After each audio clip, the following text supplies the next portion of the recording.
Well, actually... Slow.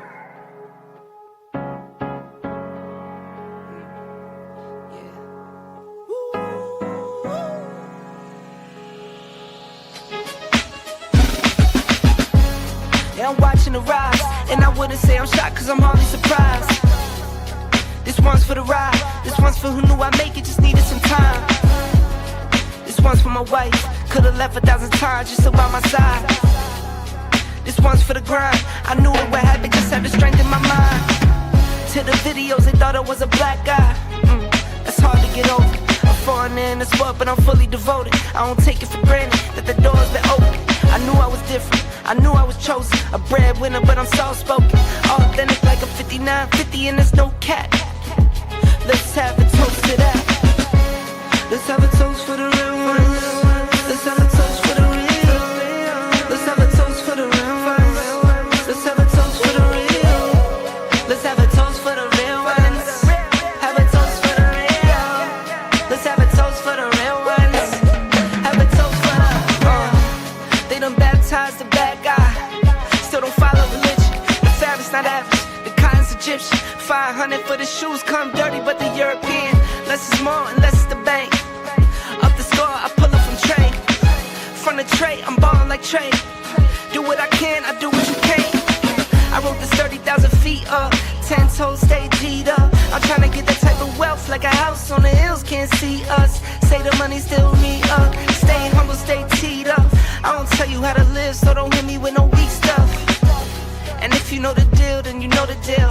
If it's real, then you know. Yo, what's going on, y'all? This your man Marcus A. Brown, and I'm here to tell y'all that I just got done with my first consultation with the brother Andre of Love Crossing Borders. I just wanted to give him his praises. I need y'all to do two things if you haven't already. If you haven't, subscribe to his YouTube channel, Love Crossing Borders. Also, if you are going to Colombia, if you're thinking of going anywhere, traveling internationally, please consider booking a consultation with the OG Andre of Love Crossing Borders. You will not be disappointed. I'm a fan of the channel, so I booked a 2-hour session just to show support, just to show love and say what's up. He provided a wealth of information, way more than I was even expected. He has an excellent presentation.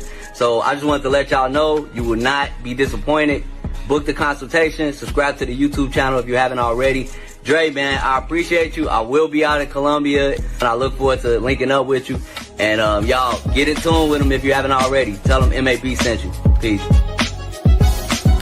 Let's have a toast for the real ones. Let's have a toast for the real.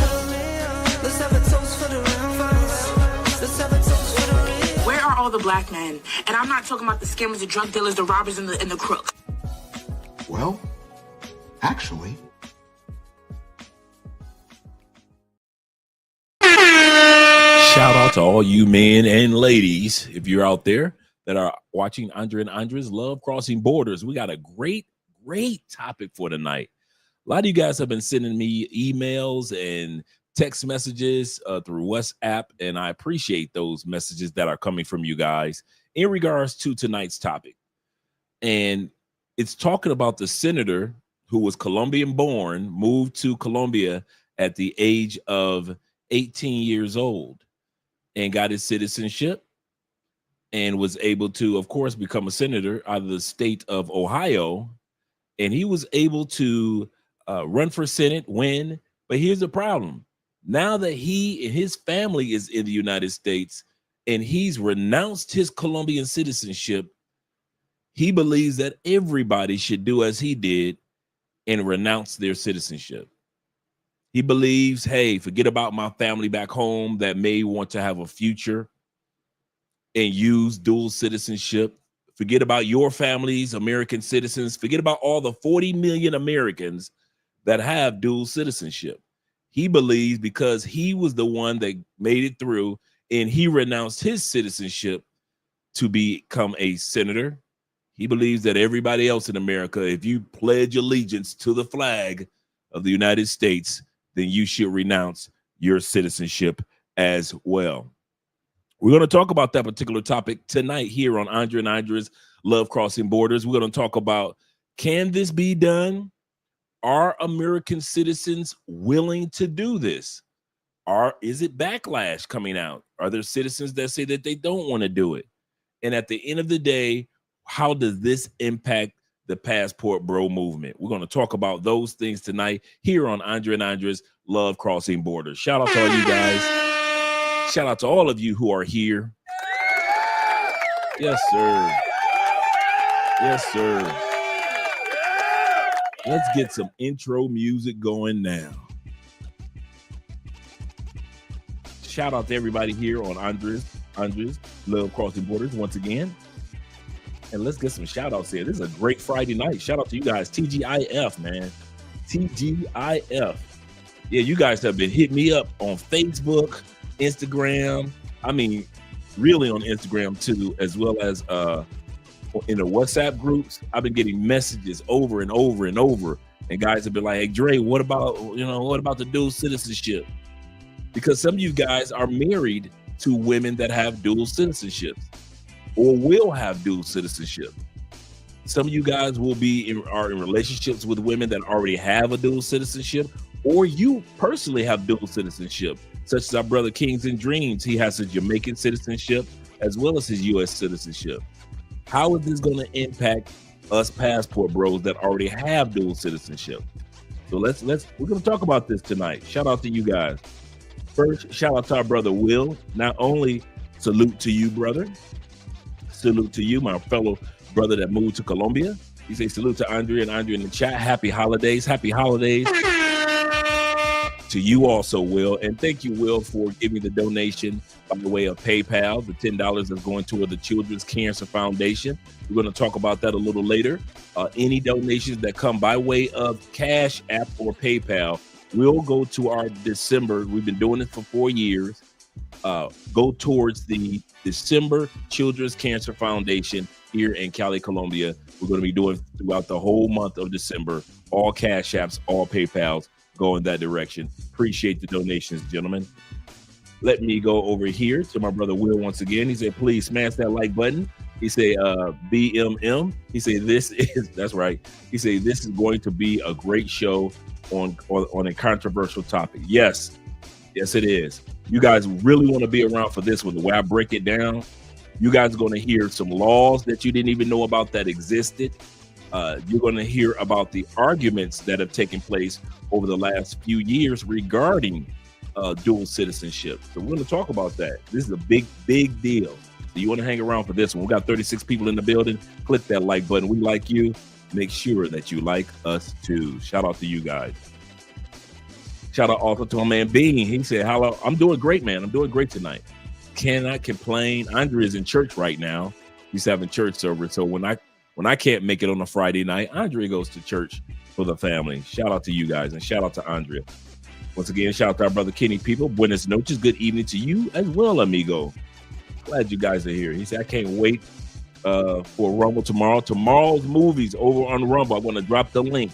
Our movies for tomorrow. If you guys aren't doing anything on a Saturday night, we're always watching double features on the Rumble. So I'm going to drop the Rumble link tonight so you guys can join us on Rumble. Tomorrow's movies double feature is going to be Dr. Detroit, the classic from the 80s, as well as Beverly Hills Cop 2. So we're going to watch Beverly Hills Cop 2 and Dr. Detroit. So we're going to watch Dr. Detroit. He said it's snowing over. He said it's snowing over here and it's freezing. He said slick roll with ice, man. Yeah, man, those roads are getting bad. Salute to you, brother, as well. Salute to you as well. And let me scroll down and see who I haven't seen, such as my brother 3Man313. You better back the fuck up out my face, goddammit. I'm from Detroit, Michigan. Don't play with me. Don't play with that, man. That's a Detroit man. You know how they get from the United States of Detroit. You know how them dudes are in the United States of Detroit. That's my man Don, a.k.a. Don JP in the building. Yes, sir. Salute to you as well, sir. Salute to you as well. And my brother David Dice of the Dice family is in the building. He said, no, Andre literally is the hardest working man. He said, Andre is literally the hardest working guy. Did a 6-hour live stream. Yeah, it was 6 hours last night. We had fun, man. We had a good time. Went, got some rest, got up, got a little homework done, and came right on back in here. Yes, sir. Yes, sir. Sat right back down. Let me scroll down a little bit further. I got my brother in the building. I am collecting data, a third shift on the road truck. Shout out to you third shifters out there, man. I got your back. Late night second shifters, I'm rolling with you tonight as well. So this is a live stream that you can basically just listen in on. You don't have to be a part of, but you can just listen in on while you're on the road. Shout out to all you truck drivers, all you guys that are working at the train stations or train engineers, all you guys that work on the docks when the boats come in and you're unloading all these items for us in the United States. Shout out to all you guys out there, man, that just putting in the work, male and female.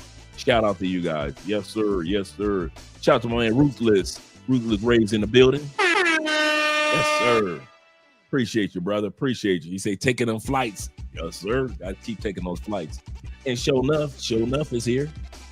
Yo, what's good? What's good, my family? Once again, what's good is tomorrow night, Rumble night, guys. We're going to be over on Rumble. We do this every Saturday night. We just get together, get some popcorn or whatever your favorite meal is, your favorite drink, and we just sit up here and just have fun. About 40, 50 of us have fun just sitting back, about 20, 30 of us sit back and have fun watching movies from the 60s, the 70s black exploitation movies, good movies from the 80s and the 90s, kung fu movies, but we always watch a double feature. So we usually do it just like back in the day. You get 2 movies for the price of 1. So yeah, if you're not doing anything on a Saturday night, you always know where we are. Shout out to you guys. And shout out to my brother Jay Anderson, the great.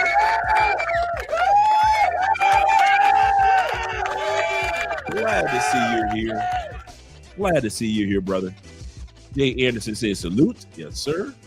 He say to the grown man chat, he say Andre and Andre love crossing borders. He say, man, that intro. Yes, sir, man. That's been our intro for the longest, man. I figured if we're going to do an intro, we better do it right.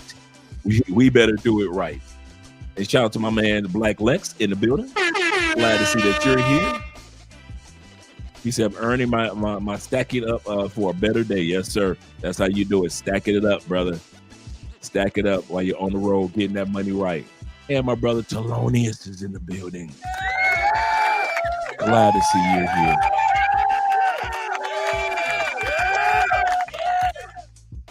He said, I appreciate that. He said this for. He said this is a $5 love for the Smooth Criminal hat yesterday. Yes, sir, man. I got a lot of hats, so definitely appreciate that. Appreciate also my man Ink being in the building. Salute to you as well, my brother. Glad to see that you're here. And I had to make sure I reached out to my brother Tevin King. Avengers Assemble. You see, I made sure I reached out to you, Tevin. I made sure that you got your link, brother. Shout out to you, brother. He said greetings to everyone, including my brother Hombre Lobo himself. Glad to see that you're here. Good evening, Andre in chat. Chat lives matter on this channel. Yes, it does. It feels so lovely to be here. So What a beautiful. Give yourselves a round of applause. You're so lovely. Everyone's so lovely. And while you're in the clapping mood, I'd like to give a big round of applause to my band, Sexual Chocolate. Give yourself applause. Sexual Chocolate. They play so fine, don't you agree? Yes, sir. Smash that like button. Like the stream as well as share. Yes, sir. Yes, sir. Let me scroll down a little further. We got a 49 in the building. I'm glad you guys are showing up because this really is an important topic for tonight. And David says that he said that's a sucker move. The governor wants to move. The governor wants to make it difficult for everyone since he want to be a Judas. True. Absolutely correct. Absolutely correct. It's crazy how his family was able to come over to the United States, and just because he denounced his dual citizenship, meaning the senator, it's kind of funny that now he wants. It's the same thing Marco Rubio tried to do. Marco Rubio, who's the Secretary of State, tried to do the exact same thing. He's an immigrant from Cuba. And then he was one of the main ones that was like, kick all the Cubans out. Like, what? The one thing that I learned about the Latin community, man, Latin community love white people more than white people. Latin and Asian people, y'all love y'all some white people. I know black people, we kind of tolerate. We love us some white people as individuals. But as a whole group, black people do not try to imitate emulate, pretend like we want to be like. We don't walk around trying to move like. Most black people love being black. But you Latin people, it don't matter where y'all come from in the world, as soon as y'all step foot on the United States, y'all swear y'all white. Y'all will cut your hair like it's white. You used to cut it like the Latin brothers in Colombia, or cut it like the Latin brothers and sisters in Brazil. But soon as you get to the United States, all of a sudden, Latin women cutting their hair like the white woman. They sitting back dyeing their hair like the white woman. Latin dudes want to get their hair with a part like the white man. Y'all try y'all best to be white, but here's the part. You ever notice that white people never accept y'all? No matter how white y'all try to white passing y'all can get, y'all never get accepted, do y'all? Marco, y'all on, you know who turns on you? Is it white people? Nope. Who turns on you, Latin community? Who is it that turns on you every time you go to America? Your own people. It ain't black people. Asian people, y'all the same way. Y'all will kiss the white man's tail all the live long day. Thank you, white man, for letting me come to the United States of America. You really think that they're going to accept you as long as you kiss their butt, Asian people? How does that work out for you? So you had to go to college just like anybody else. You had to go get a job just like anybody else. You had to go buy a car and a house just like, so you ain't get no special privileges because you as an Asian person kissed the butt of white people. Okay. I was just wondering if it was just me seeing this, because it has been years that we've sat back and watched the Asian and Latin community kiss the ass of white people. And you know what black people say? We done with it. That's why we didn't get involved in y'all marches. We ain't get involved in y'all riots. Oh, they taking our people and sending them back. Y'all come back now, you hear? We were sitting on black people knew when to stay on the porch. And that's exactly what we did. Kept our butt on the front porch. Watched all y'all get in prison, like y'all did to us in the 80s and 90s, and talk about, oh, look at the drug war against the black community. Just like y'all looked at us in the 80s and 90s and y'all didn't fight for us, black folks sitting back in a hammock. We sitting back in a hammock watching y'all get incarcerated and watch your own people turn on you. Your own people, Latin people. This senator out of Ohio is a born and bred arepa eating Colombian. All the recipes in his mama's house are Colombian recipes. And because he renounced his citizenship, he says, for the rest of y'all need to do like I did. Because I want to be like the white man. And he believes that all people should be like the white man. It ain't got nothing to do with America. Latin people believe that the closer you get to white, the closer you get to being American. Not realize America was built off of a melting pot, majority black folks. That's what hurt Latin people. Once they come over here and find out the impact that black people has had in America, and America would not be what it is if it wasn't for black people, then they start to wake up. But by the time they wake up, it's a little too late. It's a little too late. So Latin people, y'all keep on trying to be white, man. It ain't gonna work out for you. It is yet to work out for y'all. They stole y'all Texas, took your Texas from you, took it. And y'all ain't never got it back. Y'all think white is right. Shout out to my brother Will once again. Will says this. He said, gentlemen, financial cheat for the night. Don't just stack and invest while you're in the States. When you move to the country of your choice, also stack and invest. You can buy that property and vehicle overseas. Absolutely correct.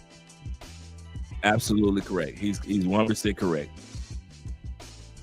Because of what happened, I give a perfect example. Will bought his piece of property. We're looking to buy, and shout out to Will with the $20 love as well. We are looking to purchase our piece of property, but we, of course, as many of you know, we already purchased and don't owe anything on our vehicle. And if you look up the cost of our vehicle right now, we've had it for 5 years. We don't even have 50,000 miles on our vehicle yet. We've had it for 5 years. We do the maintenance on point. Andrea's brother is one of the top mechanics for Chevy. We own a Chevy. If he hears just a slight change in the newness of our car, if we're riding, he hears something, he like, I'm going to replace that tomorrow. So our car is basically, other than maybe a few dents here and there on the paint, you know, when you're driving, a rock hits there over 5 years, it's a brand new vehicle. And our car is still going for about $37,000. We paid $45,000 for it during the pandemic. I mean, it was worth $45,000. We paid $33,000 for it. It's worth $37,000 because of how well we've taken care of it. So you can invest in things that aren't depreciating much, as well as invest in the stock market in your new country, in crypto while you're in your new country. So don't just think that you can only do certain things in the United States. He's absolutely correct. Shout out to Thelonious with the $10 loan. He say, Andre, stronger with you. Would you recommend that for the fall, winter? And it's a good bourbon. Yes, it is. I went through my bottle. I went through my bottle of Stronger with You. Yes, sir. He said, and mixed with cola. Yes, sir. It is an excellent, excellent set. I like Stronger with You intensely. Man, that chestnut. I recommend Stronger with You for the wintertime. It is a fall winter set without a doubt. Without a doubt, it is an excellent set. If you guys ever get a chance to sample, like if you're walking through Macy's or if you're walking through whatever store, or you're walking through the mall and there's a cologne shop or perfume shop there, stop off and smell some of the colognes that we're talking about. For example, tonight's cologne is a combo. I'm doing a combo tonight, Thelonious. I am doing Versace Eros Flame, which is considered one of the top 3 Versace colognes. So I'm doing the Flame. The Versace Eros is in the blue bottle. I gave that away to Andre's brother, Camilo. Shout out to Camilo. But the strongest one is the Eros Flame. It is really, really good. And I took Valentino Intense. Not intensely, but just intense. So normally what I normally do is if I'm layering colognes, I will put on the first one. I put on this first. Let about 20 minutes go by. Let it macerate. Macerate is just let it get out to the oxygen. Let the oxygen change the molecules on your skin.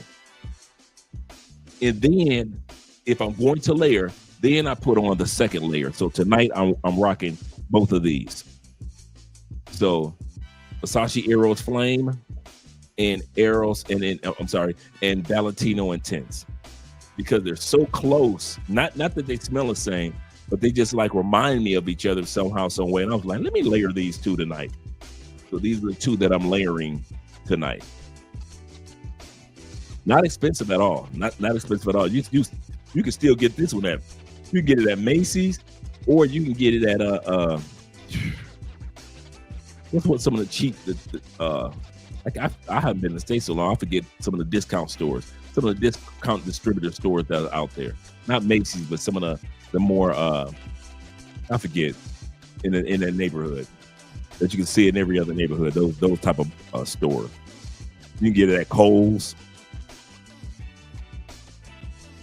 So to show you how long I've been away from the States, I've forgotten about all the discount stores that's in all the neighborhoods. Let me scroll back up and continue on with the shout outs. We got 59 people in the building. We're going to get started talking about this topic in a moment, gentlemen. And the topic tonight, once again, is will over 40 million U.S. citizens lose their dual citizenship? The bill is on the table. It's no longer just a proposal. It's a bill now to be voted on. So they have a choice. They can vote on the bill or they can leave it alone. They don't have to vote on the bill. I'll say this again. They don't have to vote on the bill. And in the United States, Congress receives over 10,000 bills or proposals a year to vote on. Over 10,000 a year. Congress only votes on 450 to 430 to 450 bills every year. So even though they receive thousands upon thousands, Congress only sits down and votes on 400 plus. Most of us don't know that. Yeah, most of us don't know that Congress doesn't vote on that many bills. They just receive a lot. So a lot of the bills that are presented are just for bells and whistles, just to make it seem like that person is doing something, but they know that bill might and or might not pass. Shout out to my man Jay Casey in the building. Appreciate you being here, brother. Glad to see that you're here representing, as well as, let me scroll down a little further, make sure I didn't miss out on my brother Crypto Dragon Emperor. Can't miss out on that, brother. Shout out to you being here. And HR Ferguson. Oh, the Ferguson family in the building. He said, good evening, everyone. Hit that damn like button. What do you think you're doing? You know when you hit the like button, what's going to happen? Oprah coming next. Once I establish this as a place of truth. Yeah. Oh, yeah. Oh, yeah. Shout out to my brother Julian in the building. Glad to see that you're here, Mr. White. Good evening to you as well, kind sir. And my brother Jay in the building. He said, did you take last night's stream down? I did. You can still see it on Facebook. I'm going to put it in the Patreon. Let me drop the link to the Patreon as well. I'm going to put it in the Patreon because it was so long and it had so much copyright strike. That's the reason why I didn't leave it up on YouTube, because of all the music that I had that were original songs. I knew that I would get a copyright strike in regards to that. So I said, you know what, Andre, don't even play around. Don't even play games, Mr. Spence. Take that video down off of YouTube. But it's still on Facebook. I still have the original copy of the channel. I mean of the episode. But I left it on Facebook, so when I upload it onto Patreon, it'll be going through Facebook. And Facebook doesn't have any problem with it. I don't know why Facebook don't have any problem with copyright strikes, but they don't, as far as I've seen. But anybody that wants to support the channel, just $5, $10, whatever it may be, you can support by way of the Patreon. And do remember that all of the books that I write are there for those that are for the $15 members on up. Any book that I write, I don't care if I write 10 books, the ebook will be there on the Patreon even before it's even on Amazon. So you guys get it first. But this book that I have coming down the turnpike will be for those that are donating toward the Children Cancer Foundation this month. So you guys are going to receive my latest book, my latest ebook. But let me continue with the shout outs. I don't want to talk about that quite yet. Salute for my brother Jay Fleming in the building. Glad to see you here. Mr. LAJ himself. And shout out to my man, it's Jay Clyde. I'm going to be reaching out to you, Jay, in regards to the episode that we're going to be doing next week about the couples. I think I spoke to you about that before, so I'm going to be reaching out to you this weekend to see how your schedule is, because I want to get a nice panel of men together regarding those that are in solidified relationships, how you keep it going. We're doing a special episode next week, guys, of guys that are in solidified relationships around the world. There are a lot of videos out there and a lot of YouTubers that showcase how to live the single man's life. But there aren't too many times when you have guys come together on a panel that are in solidified, successful relationships, and how we've been doing it, how things have been going. Some of the myths and some of the truths you guys are going to hear next week. And so I'm going to have a great cast of gentlemen come up and talk about it. So I'm going to be reaching out to you, Jay. Shout out to my man Terry Ruff in the building. From them Charlotte, Carolina boys. Them Carolina boys look good in that white and that baby blue. Yes, sir. Shout out to you guys. And shout out to my brother Los in the building. And Cartagena always showing some love. Appreciate you, Antoine. Salute, Twan. Salute to you, brother. Yes, sir. And we got Mr. Brown himself. Shout out to you. He said, nowhere I'd rather be, unless Theo's class, of course. He said, Dre, love you, brother. I love you, brothers, too, man. I really do. I really have true love for you guys to keep us all in prayer. And I'm not saying that flippantly. I keep us in prayer on my knees. And before every episode, man, I have a time of meditation and prayer for us all, man. Kid you not. Shout out to my brother Eman Perry of the Perry family being in the building. Yes, sir. Glad that you're here. This is a great topic for tonight. And shout out to my man, hear me one time. Just hear me one time is in the building. Yes, sir. Glad to see that you're here, sir. Glad to see that you're here. As well as my man K-Dub. Yes, sir.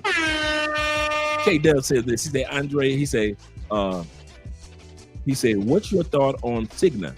He said it's pricier than the other international health insurance. And just in case you guys are wondering what we're talking about, he said, but I have 10% lifetime discount, deductible versus non-deductible. Now, like I said, when it comes to your international health insurance, it depends on how long you want to keep it. Do you want to keep that insurance coverage for a year or two while it's covering you for your visa, or once you get your visa approved in a country, and I hope that's what we're talking about. Once you get your visa approved, do you want to get the insurance coverage that's in that country? Because before a visa, we have to get the Cignas or the IMGs and the other insurances, because we aren't covered in those countries yet. But once we get approved visa, celebrating, and now we can buy insurance in that country, is it better to buy it in that country, or is it better to keep our Cigna and just roll out with it for 4, 5, 6 years? So it depends on what you want to do with your particular international health insurance. But for those that don't know, anybody that applies for a visa in any country must have international health insurance for a visa, not travel insurance. Travel insurance covers you for that particular vacation or particular trip. We're talking about international health insurance.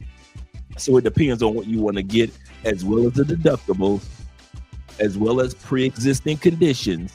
Does pre-existing conditions impact your premium or any deductibles? So you want to ask that as well. The other thing is you want to find out what can get you removed from that insurance company, such as here in Colombia. If you put on too much weight, you can lose your medical insurance in Colombia. For example, the number one is SURA, S-U-R-A, SURA, S-U-R-A. And SURA will tell you, you put on what you want to for your height and your age. SURA will tell you. If you even notice this, some of you guys don't notice this, you don't even see too many big older people in Colombia. You'll see a few here and there, but have you ever noticed that most Colombian older people aren't as big as our aunties or grandmamas or our mamas back home in the States? One of the reasons is they know that they can lose their insurance coverage if they're too big in Colombia. So a lot of times in Colombia, you don't see too many big older people. Shout out to you, brother. Hope I answered your question. Shout out to Black Nubian in the building, Canadian boys. I told this guy where I was from. He said, oh, Canada. Oh, Canada. Yes, sir. Yes, sir. Shout out to you, brother. Let me scroll down a little bit more, get some shout outs there. We got 60 people in the building. I told you guys it's going to be a great topic. I kid you not, as well. Shout out to shit. What in turn, neighbors?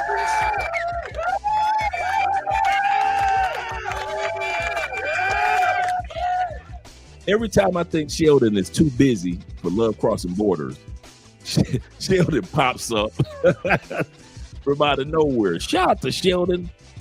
I watched that little episode, that little YouTube short that you did when you was eating a scorpion in Thailand. I see you enjoying yourself like you always do. Man, you getting in more countries than I'm getting in. Goodness gracious, I'm trying to keep up with you. Goodness gracious. Shout out to our brother Sheldon, the blind traveler. Moderators, if you don't mind looking up Sheldon's YouTube channel and drop the link for us. If you don't mind, moderators, just look up his YouTube channel, drop the link, as well as his Instagram. Look for Sheldon, the blind traveler on YouTube, as well as Instagram. Shout out to you, Sheldon. I'm glad that you're here. Salute to you as well, brethren. Salute to you as well. Sheldon bit into that scorpion. He like, okay, you know, the little pincers. He's like, okay, I can do that. But then when he bit into the middle of the scorpion, he like, nah, you can have this back. You gonna eat the rest, ma'am. You can have the rest of it. Nah, this ain't for me. This ain't, you know. The pincers were like, okay, they were crunchy. He like, okay, cool. Well, he bit in the middle of that scorpion. He was like, oh, what that? No, this ain't for me. This ain't for me. I can see it written all over your face. You don't have to say a word. Shout out to Bobby Coltrane of the Bobby Coltrane family. Yes, sir. Salute to my brother Bobby and giving salutes and shout outs to other brothers in the building. Yes, sir. Let me scroll down a little bit more. And we got my man Tech in the building. Yes, sir. Glad to see you here. He said, you put me on to Arrow's Flame last year. Thanks for that. Yes, sir, man. Yes, once again, Cologne of the Night. I'm doing Dose. It is Arrow's Flame by Versace. I know the original is in the blue bottle, but they even made it stronger and better. If you want a better version of it, that is excellent. Date night, hanging out, club and partying in Medellin or in Thailand, that Arrow's Flame cologne is excellent. And I layered it tonight with the Versace, with the Valentino Intense. Valentino Intense. That's what I'm wearing tonight on top of the Arrow's Flame. And like I said, I usually put one on, take 20 minutes, and then I put the layered on top with the other one. That's normally how I do it. Yeah, that Arrow's Flame. Yeah, that flame is good, man. A lot of dudes sleeping on that flame because a lot of people so used to the Versace Arrows in the blue bottle, they're kind of like, been there, done that. And when you smell the flame on the one in the red bottle, it's like, wow. Yeah, it works well. Yes, it does. Yes, it. Marshalls. That's what I was trying to think of. Burlington, Ross. You can. Thank you, gentlemen. I could not remember the stores, man. Hey, have some grace. It's been 8 years since I've lived in the States, man. My mind, you know, after you travel to all these countries, like you're Sheldon, you start to travel to all these countries, you start to forget about some of the stuff that's back home that you're not around on a regular basis. I kid you not, man. I was trying my best to remember. I was like, okay, one of them starts with an M. And that's why I kept saying Marshalls. I'm trying to remember, like, okay. I mean, that's why I kept saying Macy's, because I couldn't remember Marshalls. But yeah, Burlington. Yeah, Fragrance Net. You can get it there. Absolutely correct. Sheldon says salute once again. Yes, sir, brother. Glad to see that you're here. And my brother Kofer's in the building. We got 59 in the building. Shout out to all you guys that are here. Appreciate you. And all you guys that are watching live from Andrea's channel, shout out to you guys. Shout out to you guys watching from Andrea Wallace's channel and supporting by way of the Patreon. Remember, all super chats, all the cash apps and PayPals during the month of December will go towards the Children Cancer Foundation here in Cali, Colombia. We have been doing a great. Last year, we gave away $4,100 to the Children's Cancer Foundation. Our goal this year is just $2,000, and we're looking pretty good, man. Looking pretty good thus far. Glad to see that you guys here. Shout out to my brother Robbie in the building. Greeting Mr. and Mrs. Spence. He say blessings are we all to be a part of this family. Yes, sir. I'm glad. He say shout out coming in from the ATL 404. Yes, sir. Them Southern boys. Yes, sir. Let's see what I got for the Dirty South. What you really know about the Dirty South? What you really know about the Dirty South? Yes, sir. Shout out to you, brothers. Yes, sir. He said, as a person who has worked in the medical insurance, thank you very much, Crypto, for letting us know. As a person that's worked in the medical insurance, for over 10 years with TELUS Health. Cigna is the best for overseas insurance. Thanks for letting us know, brother. That's what this family is all about, sharing information. He said, I believe mine came in handy when I was in DR. He said, I highly recommend Cigna, gents. So there you go. There you go. Really? Yes, sir. Yes, sir. We've heard from the professionals now. My brother said this. He said, my girl in Cali, he said, took my arrows from me. I can see that happening here. You won't be walking around smelling good around these women. See, Andrea is the opposite. Andrea is like, you better smell good no matter where we go. Shout out to my man, E-Man Perry of the Perry family. He said they need to do that. He said do that in the U.S. Yes, sir. Yes, sir. Let me scroll down a little bit further. And we got my brother Charles in the building. Yes, sir. Hope everything is going great. Mr. Brazil himself. He says, sup, everybody. He said, back in Brazil next week. Countdown.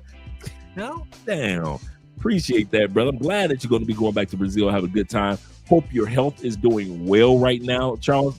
Keep me, put in the comment. Let us know how you've been doing, man, lately. You know, you've been here back and forth, but I know that you, at one point in time, you're working through some physical situations. So I hope everything is going great with you, brother. Let us know in the comment section. He said, headed to Porto Alegre. I hope I pronounced that correctly. For my next city experience. Yes, sir. Definitely keep us posted on that as well. And my brother Aiken giving shout outs and salutes as well. Let's get ready to get started. Let me change the music, gentlemen. Let me change over the music. And we can get started with tonight's topic, because this is an important one. I'm not going to ramble off at the mouth or anything about it. Like I said, some of you guys either have a lady friend or a wife, or that has dual citizenship in the United States, or plan on getting married one day, and you might want to bring her back home to the States, or she may have dual citizenship in another country, but she's got citizenship in the United States. Either way, at the end of the day, over 40 million Americans have dual citizenship. 15% of all white people have dual citizenship in the United States. So dual citizenship is not a small thing. It's not something that's going to be like, oh, it's only a few million people. No, 40 million people have two passports in the United States. Think about it. The United States is only 400 million people. That means 10% of the United States has dual citizenship. So that's how important this topic is tonight. Shout out to you guys. And shout out to my brother William H. in the building. Blessings to all. Let's get started with the video. Let me add the video to the stage. Proposed by Bernie Moreno. He's a senator from Ohio, and he... My bad. I didn't mean to put that up there. Well, that's the fundraiser that we're doing. That's the organization that we work with the Children's Cancer Foundation here in Cali, Colombia, Providence House. And so we donate to them every year. Over 400,000 children from 0 to 19 are diagnosed with one or another form of cancer around the world. So we work with them, and they're here located, and we've been donating to them. This will be our 4th year donating to them. Shout out to all you guys that help us out during the month of December to donate to the Children's Cancer Foundation. Yes, sir. From leukemia to tumors. Yes, sir. And once again, in exchange for blessing the children, you guys will receive an e-copy. Each person that donates next month is the release of my new book, The Unshakable Man, Confidence Secrets of Jeff Bezos, Kevin Samuels, Michael Jordan, Bruce Lee, the U.S. Navy SEALs. Jeff Bezos is in there, as well as many others. How these guys handle moments that will shake the average man. How do they handle these situations? Because in order to relocate to another country or to deal with some of the ups and downs of life that we deal with as men, In certain situations, you got to know how to be unshakable. Where another dude can be shook, but you can't afford to be shook. So that's the next book that's going to be released to you guys who are donating by way of super chats. That are donating by way of Cash App and donating by way of PayPal, like our brother Chill will be receiving an e-copy of this book. I'm excited, man. I've been working on this book for quite a while as well. But let me take this down because I really wanted to bring something else to stage, which was the video. Dual citizenship or prevent you from getting it at the beginning. Shout out to our brother right here, the Nomad Capitalist. Make sure you subscribe to his YouTube channel. He just dropped this part of the video just 5 hours ago. Posed by Bernie Moreno. He's a senator from Ohio, and he wants to take away your dual citizenship or prevent. This is the guy that is Colombian born in the state of Ohio. He gave up his Colombian citizenship at 18, and he thinks that everybody else should do it. You from getting it at all. He says if you're going to be an American and nothing else. What he omits is the fact that he represents a government that wants you to have fewer and fewer options, fewer bank accounts, fewer investments, fewer options overseas. Bernie Moreno and people like him want to control your life. And so this is something that you're going to need to decide at some point. Do I want to pivot away from the United States, or do I want to just solely keep my entire life here and have no other options? I've told you for years there's going to come a time when you make a choice. This bill itself may not pass. In fact, I would guess it probably won't.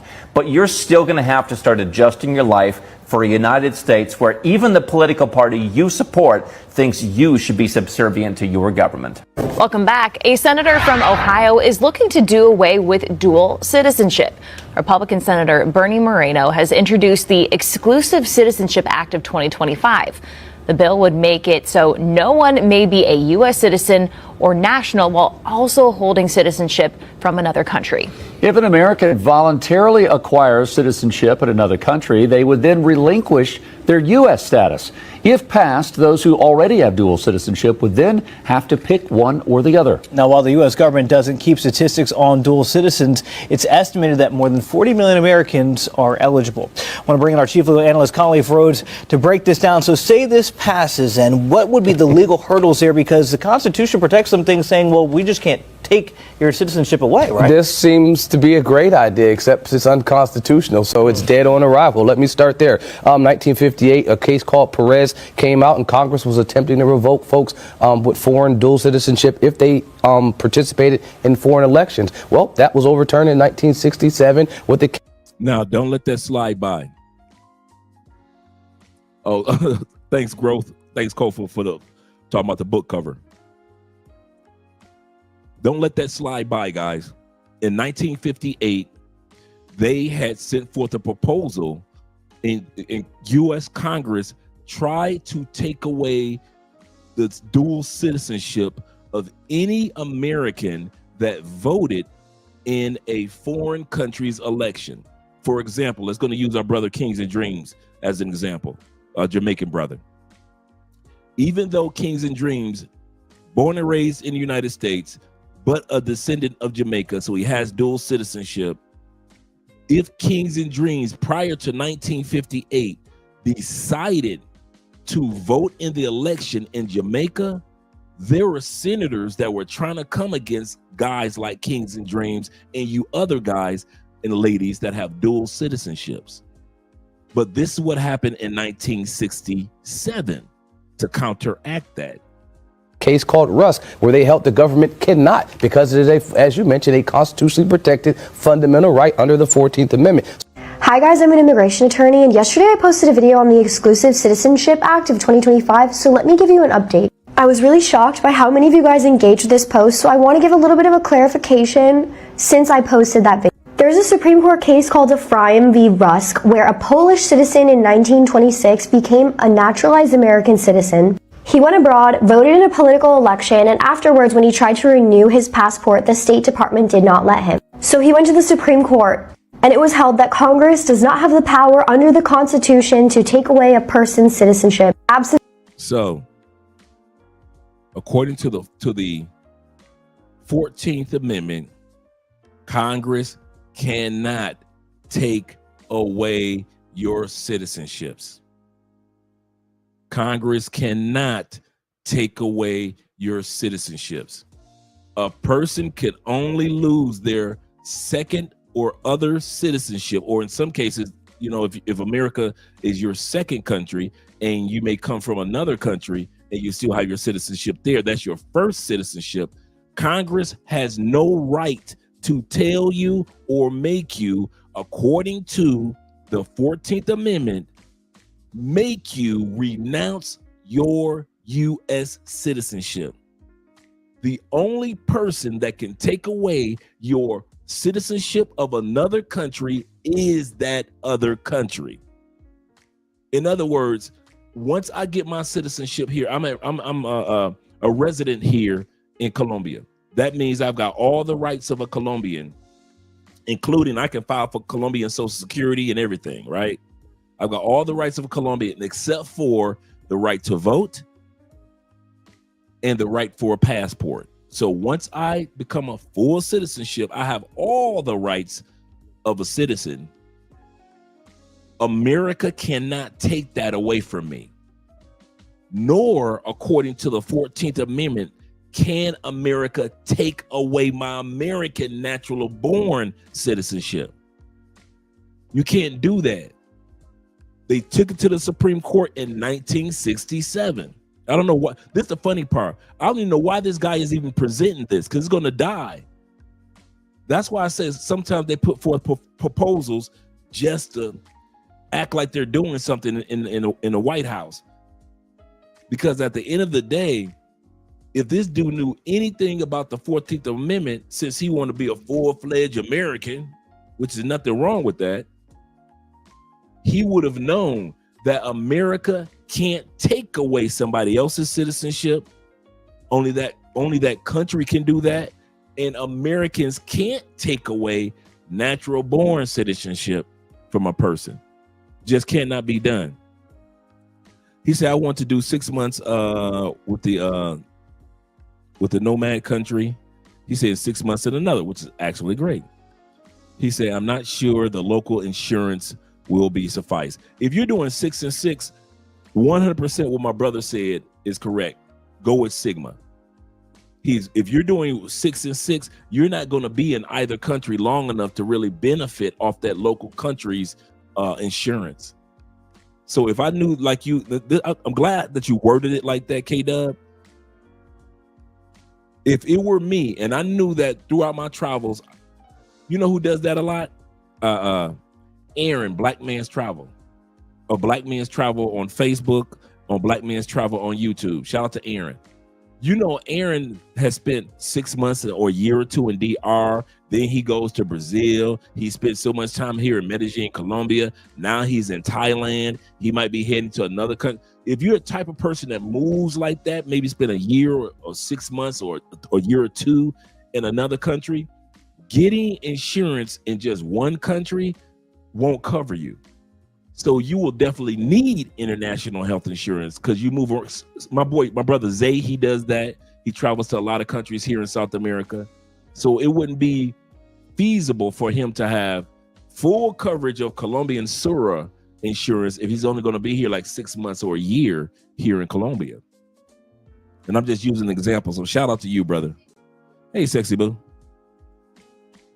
He said, yeah, it may be unconstitutional, but that won't stop this regime because their agenda through Congress. Can't do it through Congress. This is not something that's a yes or no through Congress. This is something that's already been argued in the Supreme Court. Remember, our government, as you guys know, is set up in 3 branches: the judicial, the executive, and the legislative. So the legislative branch, meaning Congress, can say what they want, and the executive branch can say what he wants. But even though we have even a Republican-centered Supreme Court, this won't fly. And the other reason why it won't fly, because there are over 40 million Americans that would stand up against this. It will not fly. And I just want guys to know this. He said no dual citizenship for you unless you're from a small colonial state established in 1948, huh? I didn't get that one. Shout out to T-Mac being in the building. Shout out to you, Agan. I didn't get that one, brother. He said they may be able to affect naturalized citizens, but the native born citizens cannot have their citizenship removed. No, it won't be able to affect the naturalized. In other words, those that gave up their those who had citizenship let's say a person was born in Italy. Here's the situation with the case that they're talking about right now in 1967. This guy was born in Poland. He moved to the United States, got his naturalized, paid for citizenship, right? Got his naturalized citizenship. And after he got that, he had gone back to Poland years later just to vote. That's how this case in 1967 came about. When he came back to the States to renew his passport, United States said, "Oh, hell no, you went and voted in Poland. You ain't one of us." He wasn't born in the United States. He got his citizenship after he was born in Poland. He took it to the Supreme Court in 1967. And the Supreme Court said he's right. According to the 14th Amendment, you cannot take away a person's citizenship. Natural born or naturalized, you can't take that person's citizenship away. And you can't force them. This is the part 2 of the 14th Amendment. Congress does not have the power to force another person to give up their citizenship of another country. Only that other country can tell that person you can't have citizenship. That's why it's never been done. And I'm going to say this again. This has been attempted 7 times since 1901 in the United States. So if you guys think that this is the first time they've done this, yes, absolutely correct. Only if they have errors on their citizenship application or errors like on your birth certificate or something like that. Like, come to find out, yes, you were born in the United States, but some type of error took place. And so then America has jurisdiction. Absolutely correct. Or if you're a naturalized person, like, Colombia was your first country and you moved to America and you got naturalized, but there was a mistake on the application. Yes, T-Mac is absolutely correct. Then they may be able to do something about it. But if you don't have a problem on your application and you are naturally born or in another country, the United States, according to the 14th Amendment, can't. And I think that's the part that we failed to realize. We have a 3-part government. I know we're so accustomed to seeing the 2 portions of our government all over the news, and we rarely hear about what the Supreme Court is doing. But the Supreme Court is just as important of a leg in our government as the legislative, which means the House of Representatives and House of Representatives and the Senate, as well as the executive branch, which is the president and his cabinet. We fail to acknowledge how important it is, how important our Constitution is. And that's why a lot of times over the last 6 months to a year, you've been seeing Trump has to go to court for this, court for that, court for this. Why? Trump can't automatically, in some cases, some of the things that he's trying to implement, he can't just say, I'm going to do it because I'm president. How many times have we seen Trump over the last year battling in the Supreme Court? You know why? Because the Supreme Court has the right, as far as being just as important as the presidency, just as important as our Congress, when it comes to how our government is run. That is what I believe. I believe that 1% T-Mac, he said, all this is just hype news. Dual citizenship is not going anywhere. Absolutely correct. this is not going anywhere. We're going to get more in depth into it, into the whys behind it, because it's one thing for me and T-Mac and you other guys that know that it's not going anywhere, but it's another thing for us to actually do a breakdown tonight why this is not going to happen. That's what this episode is about. Why dual citizenship will not end in the United States. First of all, we just discovered the 14th Amendment does not allow it. C said that, and shout out to you, C's, in regards to letting me know how your health is. I'm glad that you're doing a lot better, brother. He said, I know about 3 branches of government and checks and balances, right? He said, my point is that the current regime needs to be stopped. In general, I agree. I agree 100%. I really do. It's just getting crazier and crazier and crazier, bro. Shout out to my man Garfield in the building. Yep, it's getting crazier and crazier. That's the one thing that I can say. This is just one of many topics that's out of control in the United States. The fact that they can feel comfortable with this, even though it's not going to pass, it's crazy. Let's go back to the video. A voluntary renunciation of that. The Supreme Court also pointed out that the 14th Amendment states that all persons born or naturalized in the United States are citizens of the United States, and that completely controls the status of a person's citizenship. Follow for more immigration news and updates. How can you be loyal to the United States and another country at the same time? The Founding Fathers didn't think you could. But in 1967, the Supreme Court ruled that U.S. citizens cannot be involuntarily stripped of their citizenship. There's the vote right there. This is the same year Thurgood Marshall on October 2nd became a Supreme Court judge. October 2nd, Thurgood Marshall, 1967, became a Supreme Court judge. The same year, this was right here. This is the Secretary of State. And this is the Polish guy right here that took it to the Supreme Court. This is the guy up top with holding a child. He's the one that took it to the Supreme Court. If it wasn't for him, dual citizenship would be completely different. But because he fought and fought and fought all the way to the Supreme Court, that's why it was put in the 14th Amendment, or let's put it like this, not put, but upheld in the 14th Amendment, that if you're naturalized or if you are born in the United States, U.S. government cannot take your citizenship. They can't. Let's continue on. Supreme Court ruled that U.S. citizens cannot be involuntarily stripped of their citizenship, even if they engage in activities like serving in a foreign military. You said 9, Tevin? Thank you, brother. I thought it was 7, but Tevin said that it's 9 attempts since 1901. I have to do some research on that. Yeah. I thought it was 7. I've got some to pull up for you guys. We're going to talk about that tonight. Or voting in foreign elections. This landmark decision opened the door to the acceptance of dual citizenship in America.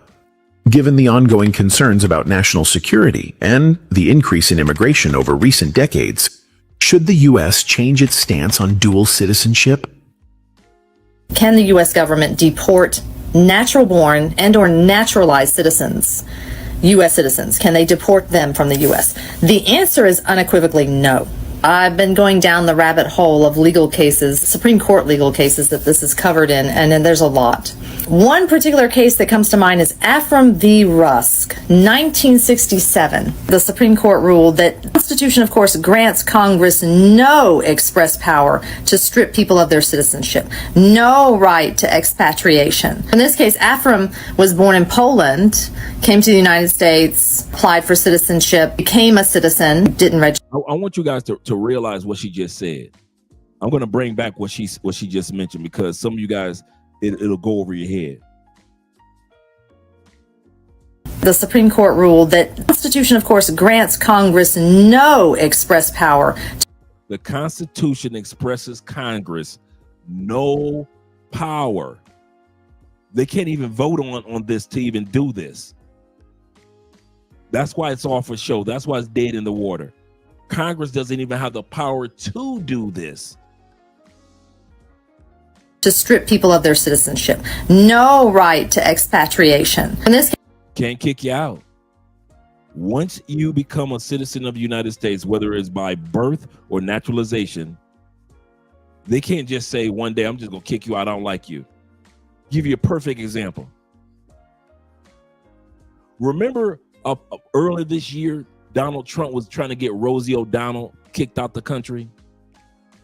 Remember him and Rosie O'Donnell have been beefing for years. For years. Trump has been trying his best to get Rosie O'Donnell kicked out of the United States. Has Rosie O'Donnell gone in? Now, Rosie O'Donnell is not poor. She got a lot of money. Has Rosie O'Donnell gone anywhere? She hasn't moved an inch. You know why? Doesn't matter how much president you are. We got 3 branches of government. And according to the 14th Amendment, you can't kick Rosie O'Donnell out the country just because you don't like her. And neither can any other citizen been kicked out.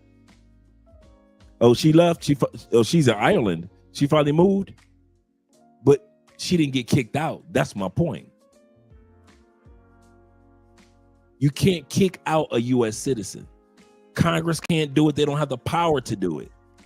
And that's the point. A lot of times we make the mistake of assuming because our governments have the power to do this and the power to do that, and we see certain things unfold that we don't like. So we assume that they must have ultimate power to do certain. That's why we have a constitution. And most of us in America know that if we circumvent our constitution, there will be no more America. And the one branch that makes sure that we don't circumvent our constitution is the Supreme Court. The Supreme Court. So I know we all want a conspiracy theory this thing because we as Americans, we love a good conspiracy theory. But it's simple. I kid y'all not. There is no, no 3-card Monte going on. This bill will not pass. It doesn't have the power to pass, and Congress doesn't have the power to implement it, and neither does the president. And I know to some of us, because we've seen so many things going on with the presidents and Congress over the last few years, and they could do anything. They can't do anything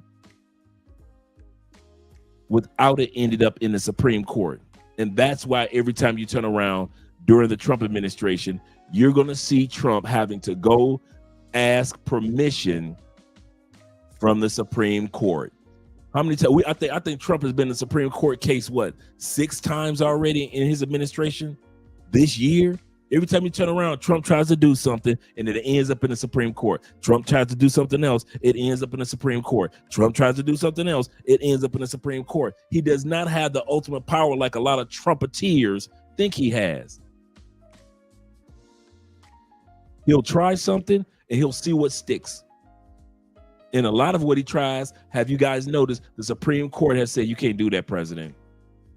Some things they say yes to, but a lot of things that Trump has had to try to do over the last year, the Supreme Court has said, no, bro, you can't do that, according to the Constitution. The other thing is, remember, this is just one senator. Remember what I just mentioned, gentlemen. She did that voluntarily. Rosie O'Donnell did not lose her citizenship as a U.S. citizen. Trump did not kick her out of the country. That's my point, gentlemen. Thank you for informing me that she's in Ireland. I appreciate that. And she's in a great country right now. Do not get me wrong. She's in a great location. But she was not kicked out of the country. She was not, they didn't come to her house, grab her, and she was just ran out of the country. You say someone else has moved to Italy. You guys are going to, let's be real with it. If you guys think that you're not, I mentioned this for the last 3 years. The rich are leaving. I don't know why y'all think the rich gonna stay in the States. They go to the States to make their money. They getting the hell up out the States. The rich aren't staying in the States. So why y'all sit back thinking like, oh, this person's leaving, that person? I'm never surprised when somebody's famous, somebody's rich, or business that or corporation that leaves the United States. I'm never surprised. I've been saying this for years. They are leaving, getting dual citizenships and dual passports in several countries, buying property in several countries so they can have several passports. That's how the rich are doing it. Only us mere mortals are sitting around talking about some my country 'tis of thee, sweet land of liberty. But if you got 50 cents in your pocket, man, they leaving. They are leaving. I think I need to do a video on that one too, because I did it a couple years ago. You guys thought I was playing. People that got money are not hanging around. Y'all need to start realizing how many people that got money got property and land and citizenship in other countries. Ain't nobody hanging out in the United States like that and they got money. Shoot, Theo is on his way up out of there. You think Theo gonna be spending the rest of his life in the United States? Y'all really think Theo gonna be doing that? After all the years Theo has lived in the other country, you think that brother gonna sit up there and just stay in the United States all his days? Shh. Y'all got Theo fucked up.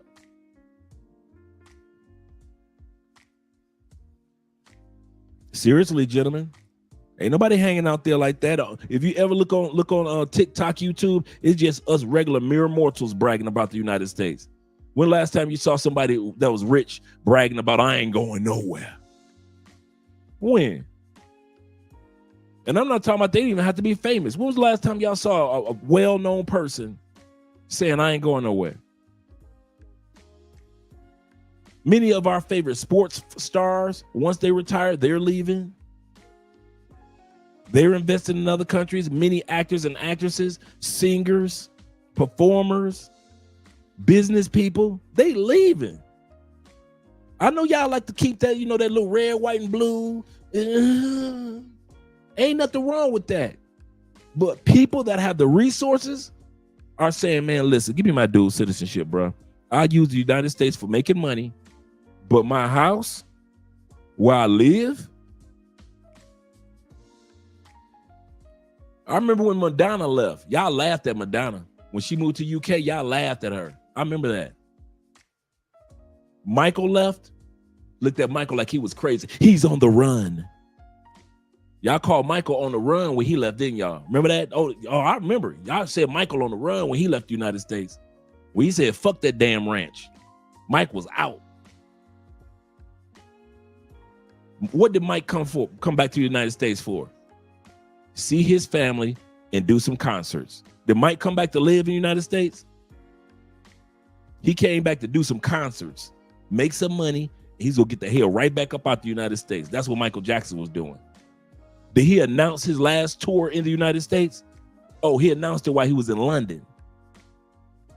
Okay, that's what I thought. Y'all keep on thinking that everybody gonna hang around the United States with us regular people. It ain't happening. And it's not, my point in saying that is not to fear monger, is to let you know that it's not coincidental. It's not a coincidence that you are the only ones with straw in your mouth talking about, I love United States. I ain't going no goddamn where. I wish I would go somewhere. Me and Jeb gonna be right here for the rest of our days. Me, Jeb, and Emily, we ain't going nowhere. This is our country. Nothing wrong with that. But you better watch what the movers and shakers are doing and follow the money and stop trying to pretend like people that got money think like people that don't got money. And people that got money are starting to slowly but surely trickle out the United States.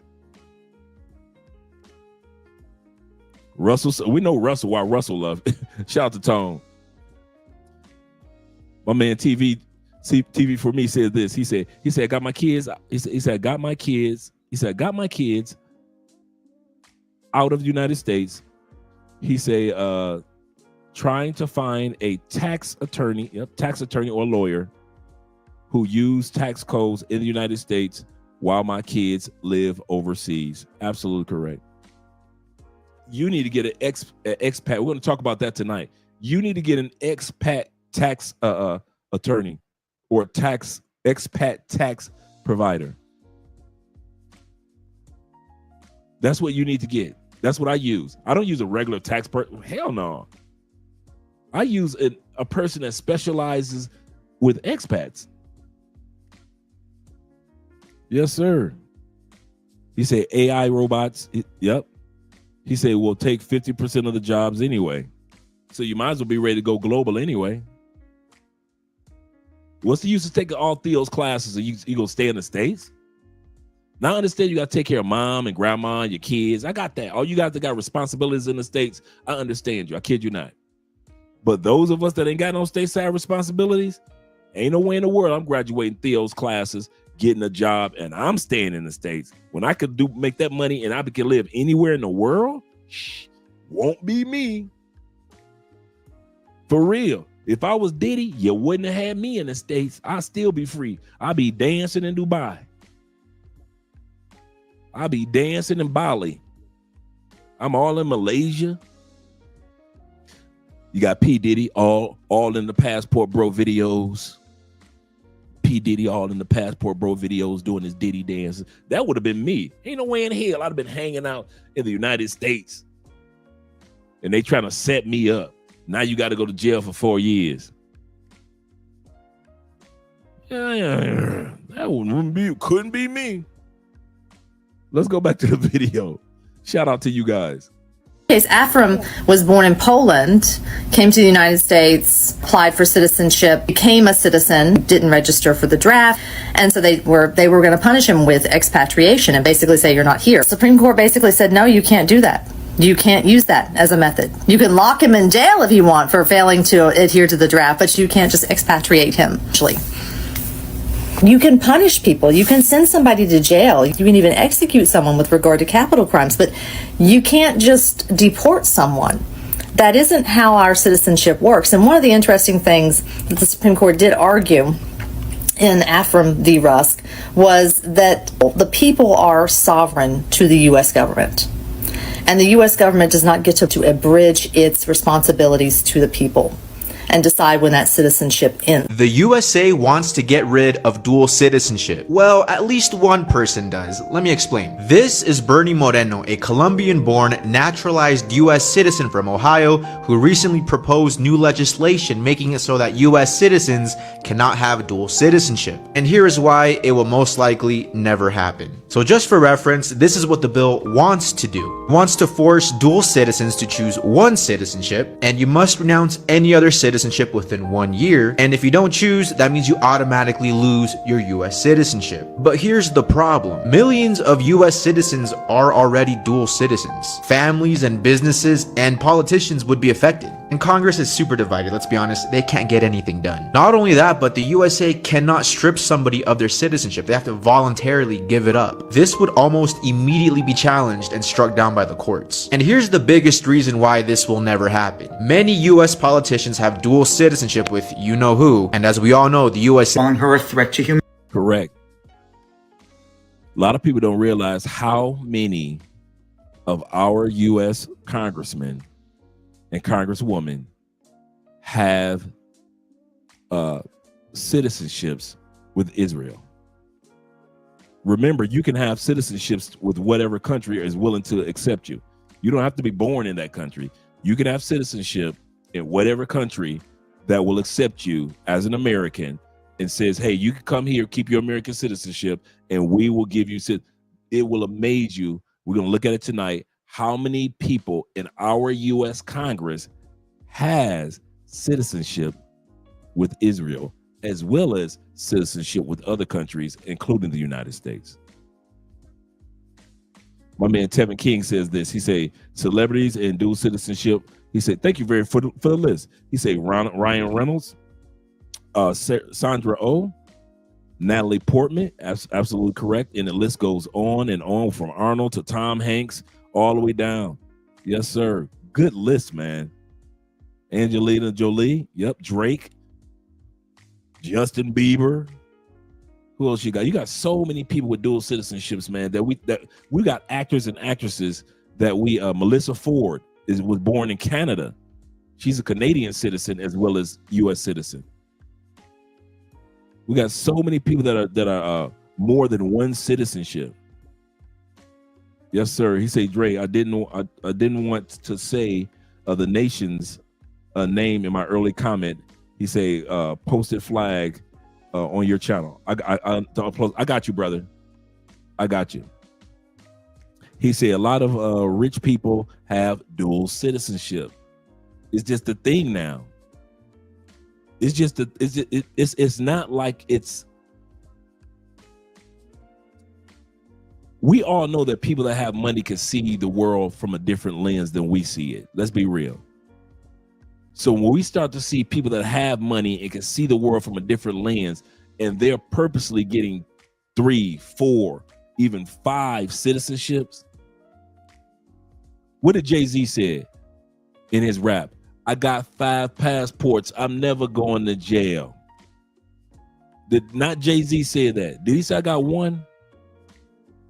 Or did Jay-Z say I got 5 passports? I'm never going to jail. Some of y'all forget that line, huh? Y'all forgot Jay said that, huh? I never forgot about that. I got 5 passports. I'm never going to jail. Yes, sir. Leonardo, absolutely. Heck yeah. Leonardo never here. Leonardo DiCaprio is never in the state. Tom Brady got a Brazilian citizenship with his wife as well as American with his ex-wife now. Oh, you said you got flagged last time? Okay. Thanks for letting me know. So we won't say the country anymore. Shout out to my man Ben in the building. Ben Dixon of the Dixon's family. He said, good evening, Dre. He said, brothers, you also get an ancestry by family, by blood, if you have a grandparent that can qualify you for don't sleep. Yep. Jay-Z said that. Yep. Shout out to King Julian. Yes, sir. A lot of guys slept on that line that Jay-Z gave. I got 5 passports. I'm never going to jail. Let's go back to the video. Enough of my mouth. Humanity. Why? Because he doesn't like her. They've been feuding for decades. But let's be clear. The U.S. government cannot revoke citizenship of people born in the United States of America. Of course, not legally. In 1967, the Supreme Court ruled in Afroyim versus Rusk that the government can't strip somebody's citizenship just because they want to. In fact, the only way to lose your citizenship is if you are naturalized and committed fraud during the naturalization process, and you are sued by the Department of Justice in federal court, and a federal judge after a trial strips you of your naturalization. But before he goes any further, you were right, Growth. My bad, brother. He said, every dude I know has real money, has more than one or more of the following: multiple passports, property in another country, dual citizenship. That's true. One of the signs of wealth is not just how many cars you got in the garage, but the new sign of wealth is, just like you said, multiple passports, property in another country, dual citizenships. That's the new wave of wealth. Use the United States for making your money, but you got multiple passports, property in another country, dual citizenships. Absolutely correct, brother. Thank you very much for the $5 love. And I'm going to give a shout out to you guys that's on Cash App in a second.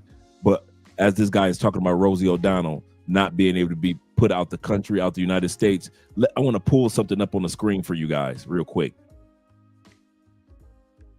Let's add this to the screen. Let me move me out the way and bring this on screen. I looked this up in regards to the amount of times that members of Senate or Congress have tried to end, sharply restrict, or marginally modify dual citizenship since 1907. In 1907, they tried to put forth a bill to do this, and they realized that it would cause a loss of U.S. citizenship, such a large loss of U.S. citizens. Remember, in the 1900s, I mean, people were immigrating to the States like crazy during the turn of the century.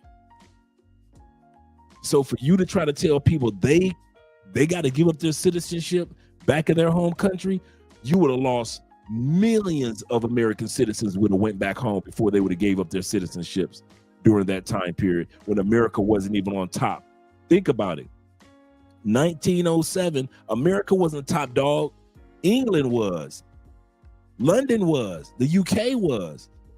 So it was easy for somebody to sit back and say, man, I'll get back on a boat and take my butt back home to my home country before I give up my home country citizenship. So in 1907, it didn't pass because those people realized, listen, too many people will leave America if we do this. 1922, they tried to do this. Married woman, independent nationality. They tried to come at the ladies. And at the end of the day, U.S. women would no longer automatically lose citizenship by marrying a foreigner. They try to say that the ladies, if the ladies married a foreign dude, whether in the States or out of the States, you lose your citizenship. That didn't pass. All these attempts didn't pass. None of these attempts that I'm telling you guys about didn't pass. 1914. They tried to do it. Codify as an act of being treated as expatriating. So they try to act like it was, continue to statutory control over the loss of citizenship act. So once again, they tried to come at guys and women regarding their citizenship. 1952, they tried it in regards to the same thing, the expatriating. But who gave forth the interpretation? The courts. The reason why it's never happened in the United States because the courts have stood up for the people regarding dual citizenship. Here we go, 1967, the court case that we're talking about, the guy from Poland. Once again, had to take it to the Supreme Court. Had to take it to the Supreme Court. 1970 to 1980s, they've been trying to do amendments to the Constitution and change it. 2008, they tried to do it. 2024, they tried to do it. 2025. This was earlier, 2025. I told you guys about that yesterday. And now, here we go, right now again. This is the latest attempt, 2025. So we've had 1, 2, 3, 4, 5, 6, 7, 8, 9, 10 attempts. This will be the 10th attempt. We've had 9 in the past. This will be the 10th attempt to try to take dual citizenship away since the turn of the century of the 1900s. And Congress couldn't do it. The president couldn't do it because the people that stood up for the citizens was the Supreme Court. The Supreme Court. Shout out to my brother Will. Again, he said this. He said it is the most exhilarating feeling to accomplish when you own your own home in the U.S. and another. That's right, and Will knows. He said, and a house in another country, paid, clear, free. Yes, sir. Shout out to you, Will, and others like you. Shout out to you and others like you, brother. Shout out to you. I just want to pull that up so you guys can actually see the history of this attempt that they've made on us citizens throughout the years. So now let's go back to the video. Now that you guys have seen this, in the 9 times that they've attempted. And this is the 10th time. And the second time in 2025, I mentioned, that's why I wasn't tripping, because I said, wait a minute, didn't they try this earlier this year? And it's like all of a sudden everybody starts to notice this attempt, because I guess because the guy was from Colombia or something, or from another country. But I had already, I was saying, wait a minute, they tried this. Marco Rubio and somebody else tried to do this past summer. So that's why I wasn't surprised when we just saw the attempt number 9 was in 2025, and the attempt number 10, in which we're in right now, is in 2025. Let's go back and add the video to the stage. Was born in New York City. Her citizenship is not up for debate. So what's going on here? President Trump loves executive orders. He can sign an executive order. Rosie O'Donnell's no longer a citizen. And then Rosie O'Donnell is going to have to hire lawyers and spend umpteen hours and umpteen gazillion dollars defending her citizenship. Probably all the way up to the Supreme Court, because Donald Trump loves litigation. And Trump is basically telling everybody, if you speak out against me, I'm coming. So I think there'd be absolutely zero chance that this stands constitutional muster. They can try to pass it, good luck, but there would be absolutely no chance that it's constitutional. Congress has tried to implement something like this on its own membership, where they want their own members to say, hey, you have to announce if you have dual citizenship when you're going to be. But, and I know he's talking kind of fast, but what he's saying, Congress tried, because they can't do it to everybody, Congress tried to do it to itself. They try to say, if you run for Congress in the United States, you have to only have U.S. citizenship. Yeah, that didn't go anywhere.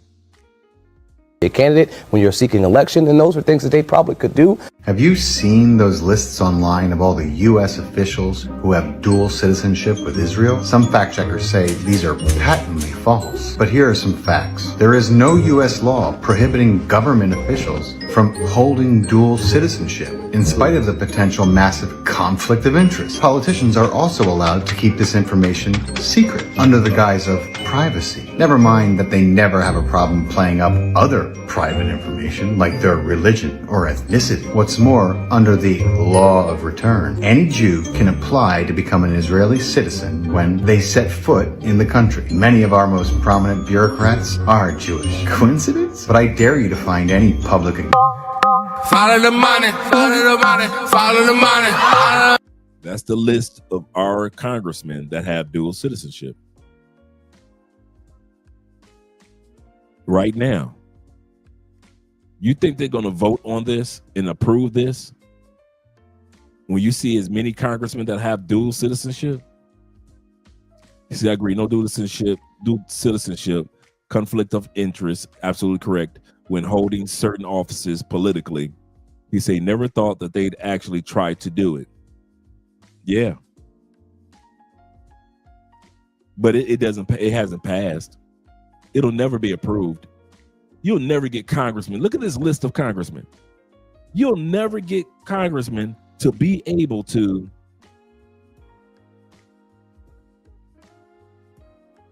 he says that they're all Democrat. It all makes sense now. Are they?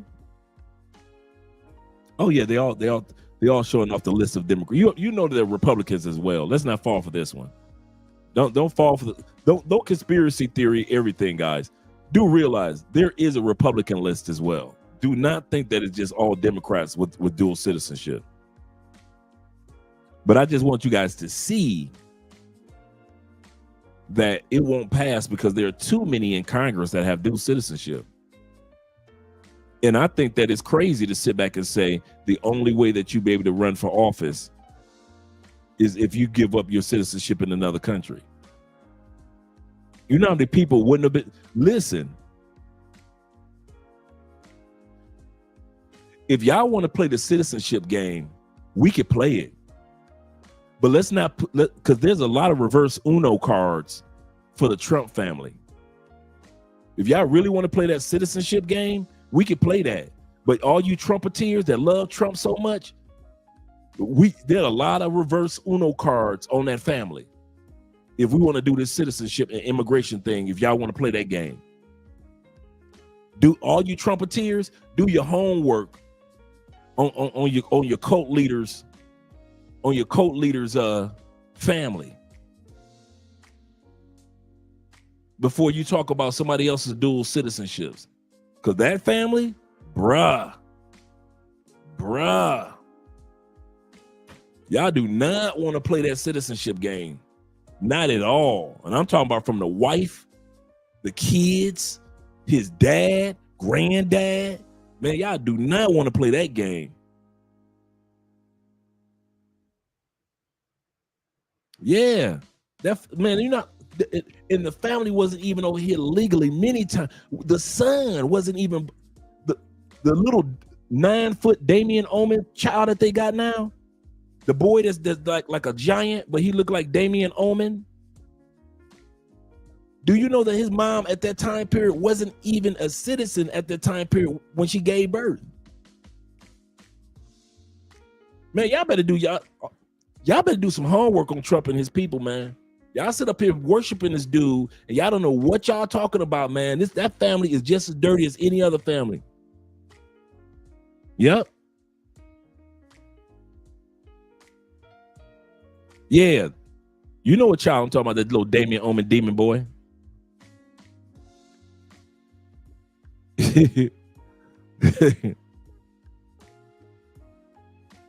Yeah, seriously, man. Dudes be sitting up there, Trump. Like, man, listen, y'all better do some homework on that man and his family. Yeah. I've been telling people for 2 years, many were sitting in Congress. Congressmen and women have dual citizenship. Yep. He said the Trump family is no exception as well. Absolutely correct. Absolutely correct. And ain't nobody gonna tell Trump to renounce his other citizenships. Y'all gonna tell y'all cult leader to do that? Come on, put it in the comment section. So y'all so advocate about, yeah, Congress should not have dual citizenship. Y'all gonna tell y'all cult leader that? Oh, you not? So Trump can keep both his, and his family can keep all theirs. His wife can keep all hers. Little demon kid, he can keep his. But everybody else got to give theirs up. So is it in the Supreme Court leaders, the judges, they got to give theirs up too, huh? They're already in office for life, so they got to give theirs up too, or they got to lose their position. Because if it hits the president, it's 3 branches of our government. If it hits the president, then it's got to be.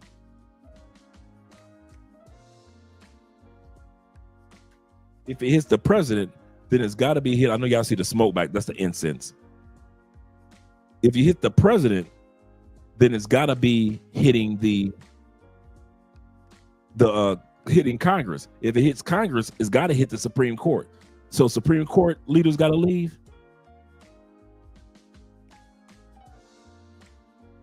See the questions that we present ourselves? So we already know it ain't gonna pass, man.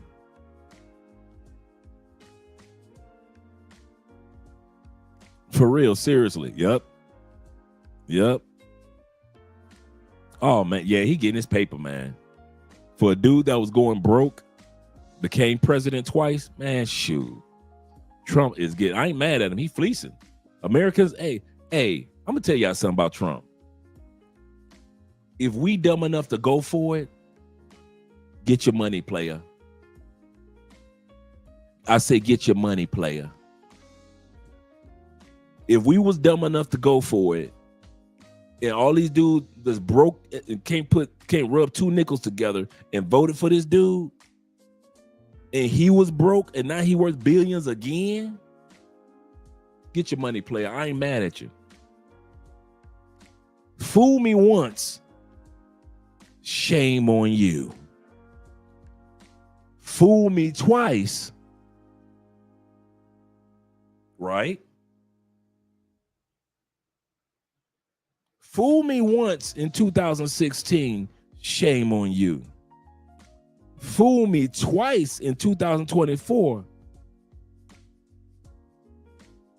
get your money. Trump, hey Trump, this is Andre talking. Get your money, player. Get him for all you can get, player. Hats off to you. If they was dumb enough to let you in again, hey, Trump, I ain't mad at you, dog. I said I ain't mad. If they was dumb enough to let you in again, get them. Get them, dog. I'm from the streets. Don't let these suits fool you. Get them, dog. They was dumb enough to let you in again. Get them. Get them. I ain't mad at Trump. He knew what type of country he was running for president in again. All he had to do was trick you people that ain't got a pot to piss in to believe that y'all gonna have a pot to piss in. And the only person that ended up with a pot to piss in is him and his family and his cronies. I kid you not, man. I ain't mad at Trump. If y'all ever wonder if he must be angry, not me. Fool, I realize, fool me once, shame on you. But he had the ability to fool y'all twice. Shh, that's shame on you. So if he get that money, he get paid, and he walk out of his presidency in 4 years, being worth $20 billion. I ain't mad at Trump at all. I ain't mad at Trump at all. He said, you showing biasness, Dre. He said, I got a lot of respect for you. No, I'm not. No, I'm not. I'm not pro-Trump at all. But I'm not going to sit back and act like our country had the opportunity to act like we had some sense in our head and we decided to run with Trump. Get it, Trump. I ain't mad at you, player. Remember, guys, I don't live in the States. I hold no cards on this poker table. I do this channel so you guys who are on the fence can make decisions regarding if you want to live in the States or not. But you'll never see me complain about Trump or what Trump is doing. Have you ever heard me complain? He's been in Congress he's been president for almost a year in January. You ain't heard me complain about nothing. You know why? I don't live there. I don't know your gas prices. I don't know how much a car is in the States anymore. I don't know how much your clothes are. Y'all, I watch TikTok and I see y'all complain. Personally, I don't know. I don't know how unhealthy your food is now. So I hold no biasness. I have no cards on this poker table. I kid you not, guys. So if you think I'm biased when I sit back and I say, get him, Trump, I'm not. But I'm not stupid. Dude, if I was a con man, I'm serious. If I was a con man and you allowed me to be president in 2016 and you saw me help only my people with tax breaks, rich people, and you saw how I behaved during the pandemic and I told y'all to drink Clorox bleach. I told y'all on camera to drink Clorox bleach. I didn't do anything for y'all during the pandemic. I let the next president handle that, right? Right? Let's be real. I put up a dumbass wall and people still made it in. I put up all that money, $9 billion, because I remember he shut Congress down. He shut the federal budget down, which was the longest shutdown at that time period, just to get money to build a damn wall with his name on it. Let's say it was Andre. I'm serious. Y'all saw how much I was a con man from 2016 to 2020. And y'all voted for me again? I'm going to take you for all you, and we talking about Andre. I'm going to take you for all you got. I'm taking you for everything. Everything. Trump, that's why I ain't mad at Trump. Y'all let him back in again. Y'all let him back in again. I ain't gonna sit up here and be mad at that man. Y'all let him back in again. Y'all let Biden back in again. You saw how Biden was as a senator. He wasn't no good for black folk as a senator, was he? Nope. What about white folk? He wasn't no good for white folks as a senator, was he? He was a senator since the 70s. When he was vice president, right? Was he any good? No. So you let him in as a senator, you let him in as a vice president, and you let him back in as a president? You let Biden back in as a president?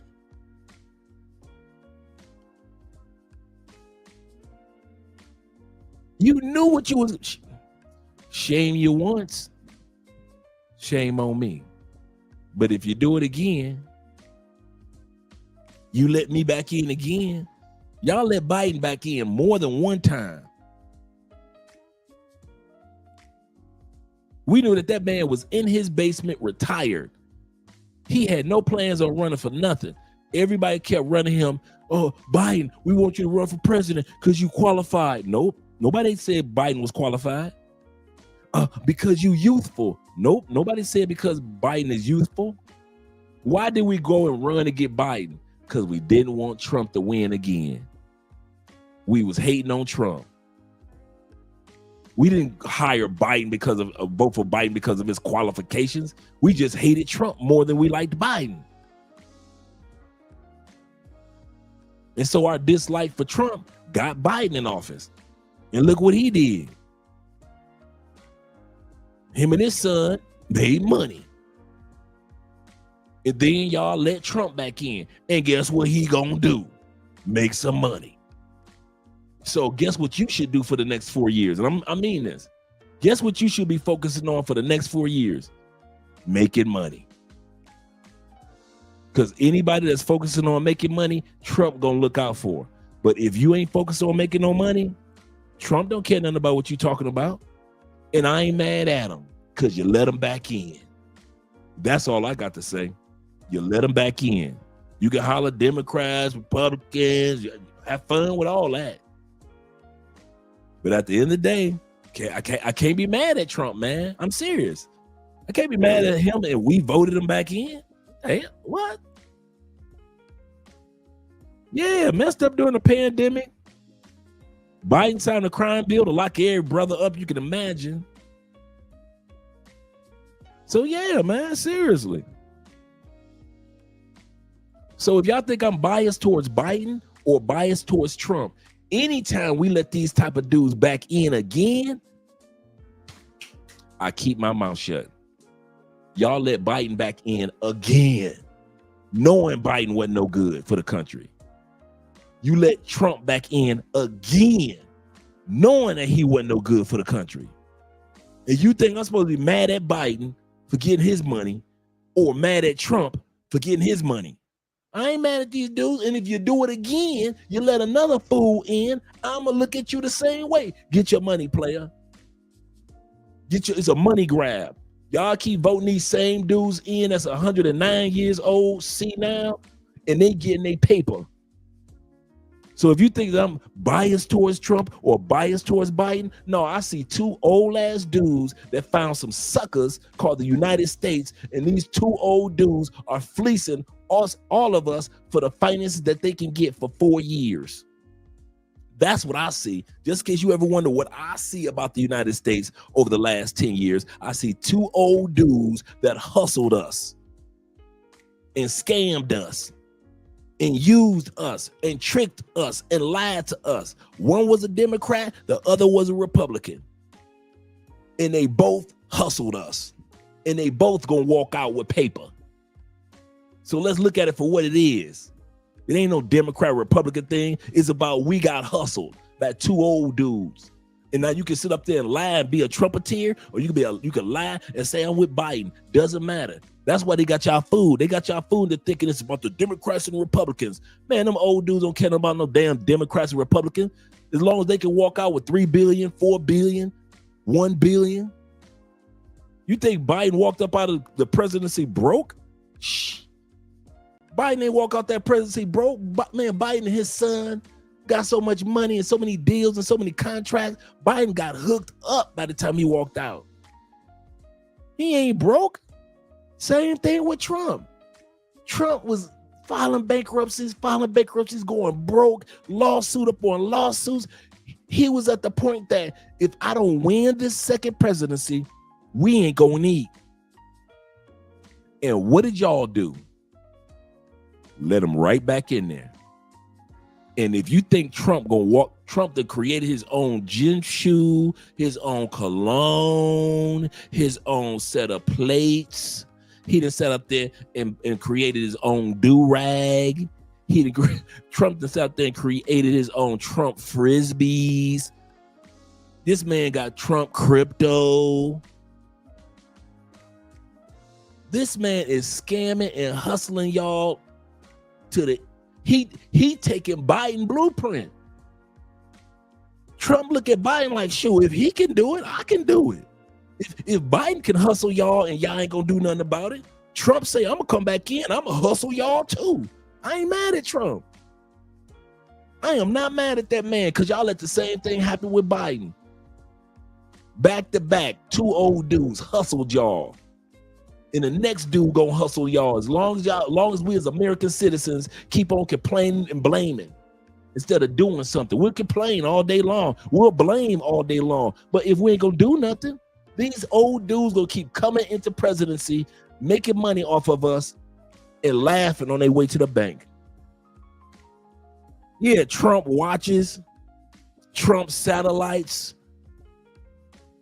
The man and they got a wall named after him. The Trump wall. He's a businessman. We need a businessman as a president. How'd that work out for you? Oh, since Trump is such a businessman, how's that working out for you, fellow citizens? It's working out for you the same way it did during the Biden administration. Was y'all not broke during the Biden administration? Everybody looking for a job, like what the hell going on? Are we gonna be stuck in this? We're stuck inside for almost a year and a half. Did the Biden administration make you feel good? It didn't. Made Biden feel good. Biden walked up out of there with some paper. What about this administration with Trump? Did the food prices ever go down? No. What about the price of gas ain't go down either? He said he wasn't gonna start no wars. Why he got warships off the coast of Venezuela? He said, I am not gonna start no wars. This is not gonna be that type of presidency, didn't he? He told y'all that. Why he got warships right off the coast of Venezuela? Why did he try to start beef with Canada? Didn't he tell you he was gonna go over there in Ukraine and end the war in Ukraine? I thought he said he wasn't gonna do no wars. This dude is hustling y'all, dog. I don't know why y'all think being a president, you can't hustle people. This dude is taking a Biden blueprint and say, if Biden can make money off of these fools, I'm about to make money off of these fools too. So all that crying about Trump, man, please, I wish I would waste my time crying on that dude and I see a hustler, recognize hustle. I used to be in them streets. Trump's still in them streets. Biden was in them streets, walking like they in the streets, man. Them dudes street hustlers. No, why y'all think a dude put on a suit and he white that he must be right? Shh. Man, Trump, here's to you, bro. Get your money off them fools, off them dumbass Americans that sat back and voted for you again. Here you go, Trump. Biden, I saw what you did, baby. Get your money, baby. I ain't mad at you. If they was dumb enough to let you in from being a vice president and you wasn't no good at that, and a congressman and you wasn't no good at that, and then they actually voted you in as president, get your money, player. That's how dumb as us Americans are. We dumb enough to have a dude that's a failure as a senator, a failure as a vice president, and we make him president. He was sitting in his damn basement bothering nobody, watching reruns of the Jeffersons. Biden wasn't bothering. No, he wasn't trying to run for no office. He was just spending time with his grandkids. Here our ass go. We need you to beat Trump. He won and decided, hey, I'm about to hustle this country for some money. I ain't gonna just be sitting up here president for nothing. This job ain't free. And he hustled us. Biden hustled us. And Trump said, what? I hustled, but I wasn't that bad.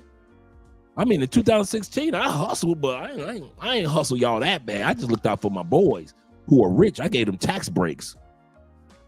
But I ain't hustle y'all This go around, Trump said, I'll be damned if I walk up out of here broke. I'll be damned if I walk up out of here dealing with these. I don't care how many times you find me guilty of crimes. I'll pardon my damn self. He got found guilty of 39 counts. Don't matter. Y'all still voted him in. What y'all? What for? Why'd y'all even let Trump go to court for? Y'all was gonna vote him in anyway. Come on, man. These dudes hustling us, man. Yeah, so Trump is the same guy who trademarked his legal name. I ain't mad at him. A lot of people do that. Man, get your money, hey, Trump. You recognize some fools. I recognize some fools. I see what you're doing, man. And only a fool don't see what this man is doing. This is just an old school 3-card Monte hustle. Got y'all thinking that life gonna get better. Okay, how many of y'all dumb enough to think that your life actually gonna get better in the next 4 years? You got 3 years left with Trump. How many of y'all really believe deep down in your heart, other than the effort that you put in, let's take away all the hard work that you put in for yourself. I'm talking about as far as a government. How many of y'all really think in the next 3 years the government is gonna make America easier to live in? I don't. I do not think that the U.S. government in 3 years is going to turn around all the BS that they have already presented to us over the last 10, 15 years. Since Bill Clinton was president. Remember, Bill Clinton was the one that we had a surplus of money. There wasn't no federal debt. We looking good. America #1. It was the .com boom. Everybody making money online. Life is good for Americans. Yeah, baby. It's the 90s. Hip hop, the golden age of hip hop. You got Diddy dancing all in the videos. 90s were great, wasn't it? You think you're going to get that back, huh? You think that this Trump, with this Congress and this administration, is going to turn it back and we're going to have a surplus?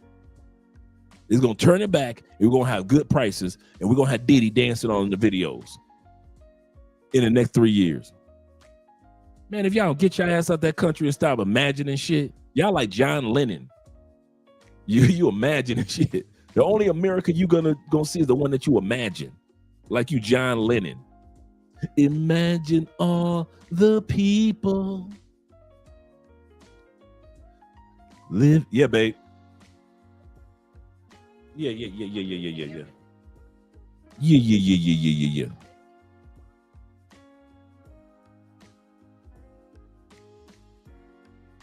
Yeah, man. Seriously. And I'm not, like I said, that's why when I start off, you guys were like, well, he must be coming at Trump. I'm like, Trump ain't do no different than Biden. The hell y'all talking about? These two old dudes hustled us. Y'all funny, man.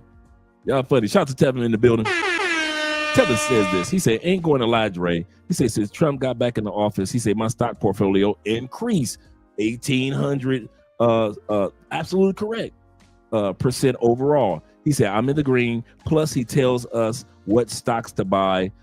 That's another thing he does since February. Absolutely correct. If you, the only people that's fussing about Trump and Trump's money-making hustle plan is people that ain't focused on their money. You catch that? People that's not putting money into crypto, investments, stocks, all you day trading brothers. All you dudes, y'all ain't complaining at all. I ain't seeing none of y'all fussing and cussing. But the everyday average American that ain't trying to do nothing with their life, they ain't trying to come up with a new plan. They ain't trying to write no books. They ain't trying to come up with they ain't trying to go to class and get a certification. They ain't trying to do nothing. They trying to stay on that same job that they had during the Biden administration. Well, I've done this for 35 years. Those are the ones that are complaining about Trump. Mere mortal Americans. the American farmer. They're complaining about Trump because that's all they ever did for 10 generations was farming, right? Which is nothing wrong with that. But what I'm saying is those that are business minded, and I've said this a year and a half ago, if there was ever an administration to make some motherfucking money, is this one. If you end this administration broke, and I mean this, if you end these 3 years in this administration and you in the same situation that you were in during the Biden administration, that's your fault. That's your fault. This administration centers around nothing but making money. If you making money, you get the deals, you get the breaks, you get the hookup. But if you're too busy worrying about all the groceries are so high and gas prices are going up, if that's all you focus on, you ain't gonna do good for these next 3 years. But all you do that's focusing on your investments, I promise you, it's gonna, just like my brother just showed us, it's gonna pay off, bro. This is that administration. Far more than the 2016 administration. This is the one for any dude or any lady that's trying to get their hustle up. That's straight up. That's straight up, man. Y'all want to cry about regular everyday stuff. This ain't the administration for it. You want to cry about food? This ain't the administration for it. You want to cry about rent prices? This is not the administration for it. You want to cry about women's rights or gay rights? This is not the administration for it. This is the administration to make motherfucking money. And if you are not focused on money, okay. If you're not focused on that money, bruh,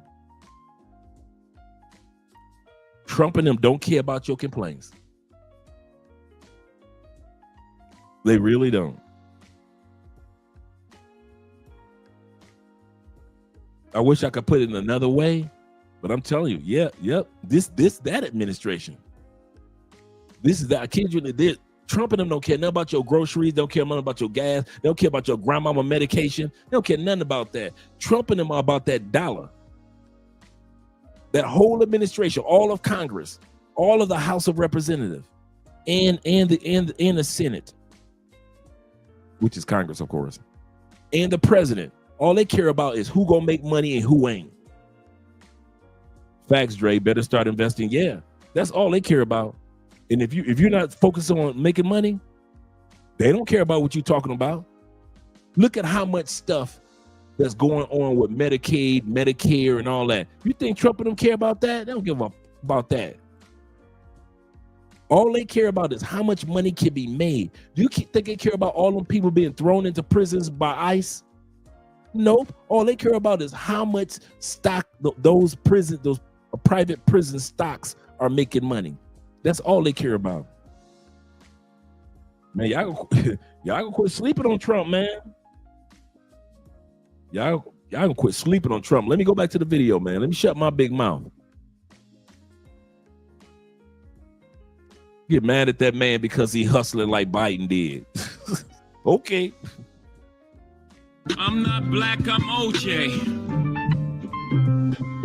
Okay. Let me move myself out of the way and shut up.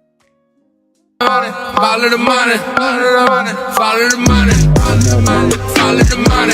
I think that anybody who has dual citizenship should be removed from every position in government instantaneously. You renounce all citizenship and all residence in all other countries, and you are only in this country, and that's it. That you have allegiance to two countries at the same time, and you're a representative. And I'm not sure what limitations it could have, but to enforce their own party internal workings, their members to be able to do that, yes. But in terms of striking and removing your citizenship just because you have citizenship somewhere else, yeah, I mean, I understand what this congressman in Ohio was saying, that when I came here from Colombia, I got rid of, and it was my proudest day to, revoke and remove any connection to my other country, but there's no requirement. So it's good for you, but it's not good for everyone else. So good luck with passing this and allowing Congress to do this. and the Supreme Court to strike it down. I know you said it would be DOA, but if it were to go forward, I mean, some of the brightest minds in our country, in the Carolinas, Khalif, are probably dual citizens. I mean, look at the research triangle. We got so many, that medical community and the work at Duke and others.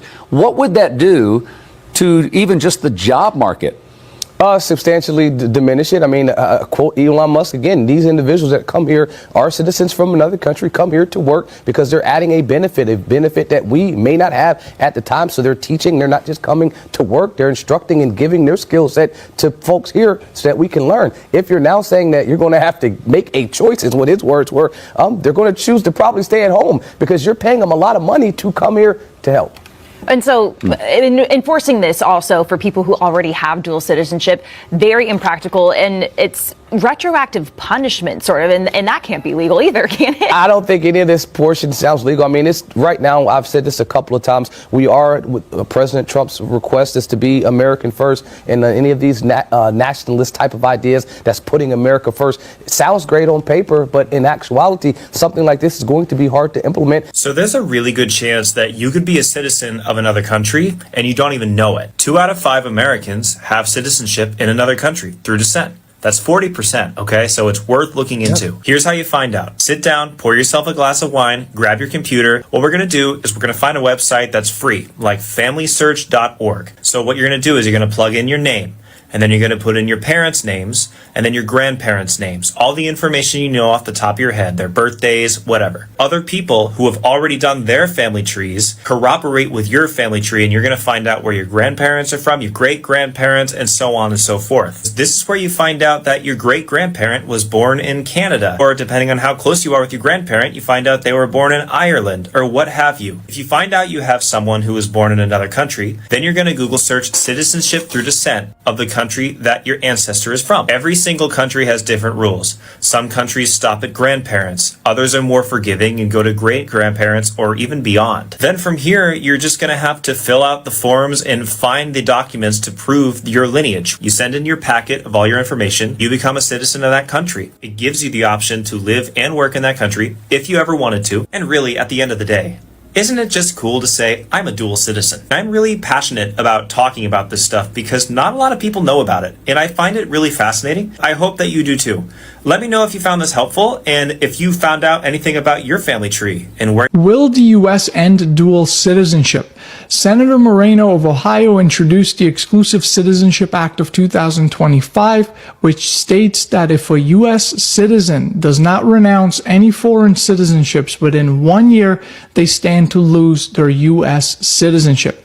Now, I understand this must have many of you worried, especially dual citizens out there, but I want to raise a couple of important points about this. There's several legal, constitutional, practical issues with this bill. On the legal side, for example, it requires that the renunciation of the foreign citizenship happen through the U.S. Department of State. That's impossible. Only the foreign government can do that. True. You cannot make, once again, guys, for those that weren't here earlier, you cannot force a person to renounce citizenship of a country, which is the U.S. Department of State can't tell you, you have to give up your Italian citizenship. Only Italy can do that. You have to give up your Chinese citizenship. Only China, by law, U.S. law, can do that. You've got to give up your Colombian British citizenship or Jamaican citizenship. The U.S. State Department can't do that by law. They ain't got to go to court for this. That's the law.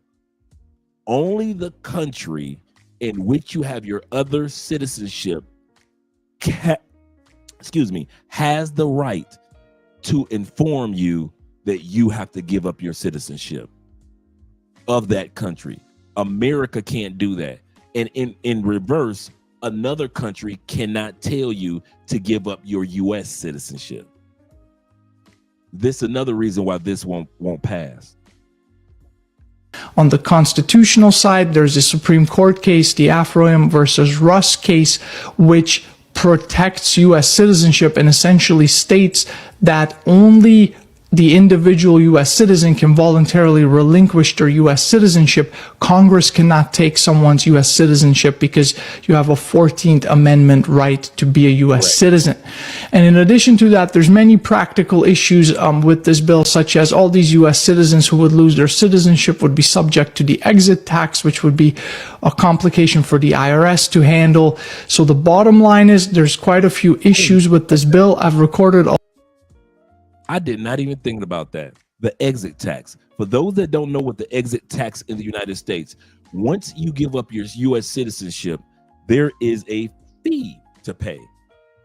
If I'm not mistaken, right now, the fee to give up your U.S. citizenship is all debts in the United States have to be paid off. So any type of credit cards, any type of you owe a traffic ticket, everything's got to be paid off. Back taxes, that's got to be paid off. Also, I think the fee is $5,000, if I'm not mistaken, for the exit tax. Just imagine they got a tax to kick you out the country, and it's $5,000. So not only would all these people have to pay off their debts before leaving the United States, not only will they have to pay off their tax debts before leaving the United States, there's also a fee of $5,000. I think it's still $5,000 to give up your U.S. citizenship. You can't just say, back, I'm giving up my U.S. citizenship. No, there's a fee to pay.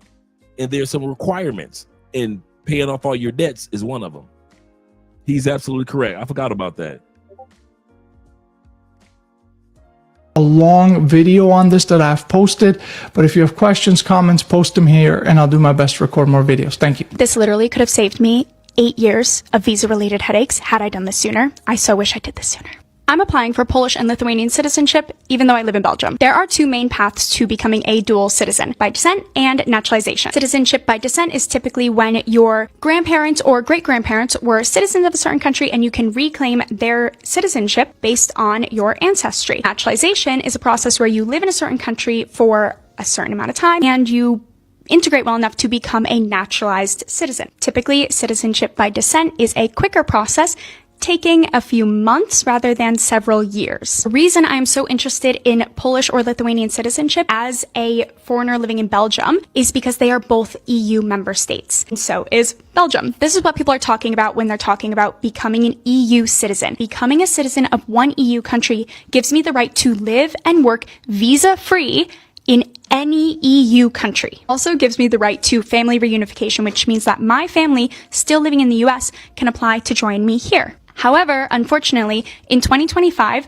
5 different countries in the EU have restricted or entirely canceled their citizenship by descent paths, which may unfortunately signal a trend in that direction for other countries as well. That's why I'm doing this now. The first thing you need to do is just find out the requirements for qualifying. If you go on citizenship.eu, it can help you figure out exactly where you might qualify and get you connected with local experts to help with the application process. Both of my grandfather's parents were citizens of Poland, and my grandmother's father was a citizen of Lithuania and left during Russian occupation. In both cases, through my great-grandparents, I'm allowed to reclaim their citizenship. If you have any intention of living in Europe at any point in the future, it is so worth exploring this option. The United States doesn't care if you're a dual citizen with another country or even citizen. Okay, I just looked it up real quick, and the cost is no longer $5,000 like it was when I first left the United States. The cost now is only $2,350. The $2,350 fee is non-refundable and must be paid as your announcement appointment. You got to make an appointment with the U.S. Embassy or consulate. So let's say you're in Colombia. You go to the U.S. Embassy in Bogota or the consulate's office. You pay the fee of $2,350, of course. There are other things that you have to make sure that legally your taxes are taken care of, and so forth, as I spoke about before. But in 2025, the fee to renounce your citizenship at the U.S. consulate or embassy in any country, including back home in the States, is $2,350. of 3 different countries at the same time and keeping your U.S. citizenship. It's other countries that sometimes give you a problem. So, for example, Japan, you can't be a dual citizen between Japan and another country. You got to choose U.S., Japan. Germany, if you're going to naturalize to become a U.S. citizen, you got to get permission from Germany to keep your German citizenship. So you have to look to the rules of the country where you're a citizen of before you naturalize to become a U.S. citizen to see what their rules are for dual citizenship. For the U.S., they could care less. This is my American passport and this is my Chinese passport, so that means I'm both an American and a Chinese citizen. But then you're probably like, Grace, how is that even possible? Because China doesn't actually recognize dual citizenship. And the best way someone has ever described my situation is that it's like having 2 boyfriends that don't know each other exists. But to elaborate on my citizenship drama, I am an American citizen because I was born and raised in the US, so birthright citizenship. And then I am a Chinese citizen, which I guess this is not technically a Chinese passport. This is what it's called, a travel document, which growing up I didn't really know what the heck this was. I just knew that basically if you're an American born Chinese or if you're a Chinese person abroad, if you want to go back to the motherland, the Chinese embassy issues you a travel document instead of an actual like visa. And I just assumed that they were like the same thing or at least similar because I used this to get into China, not an actual visa. I didn't really know what this was until this year when I learned that if you are a carrier of this travel document, you are by Chinese nationality law a Chinese citizen. If you're an ABC that wants to study abroad in China, do not make the same mistake I made. How did I find out about this? Well, I was actually trying to study abroad in China this semester as an exchange student, and the program that I was doing was only for foreign exchange students. And I was like, well, I'm an American citizen, so obviously I'm a foreign exchange student.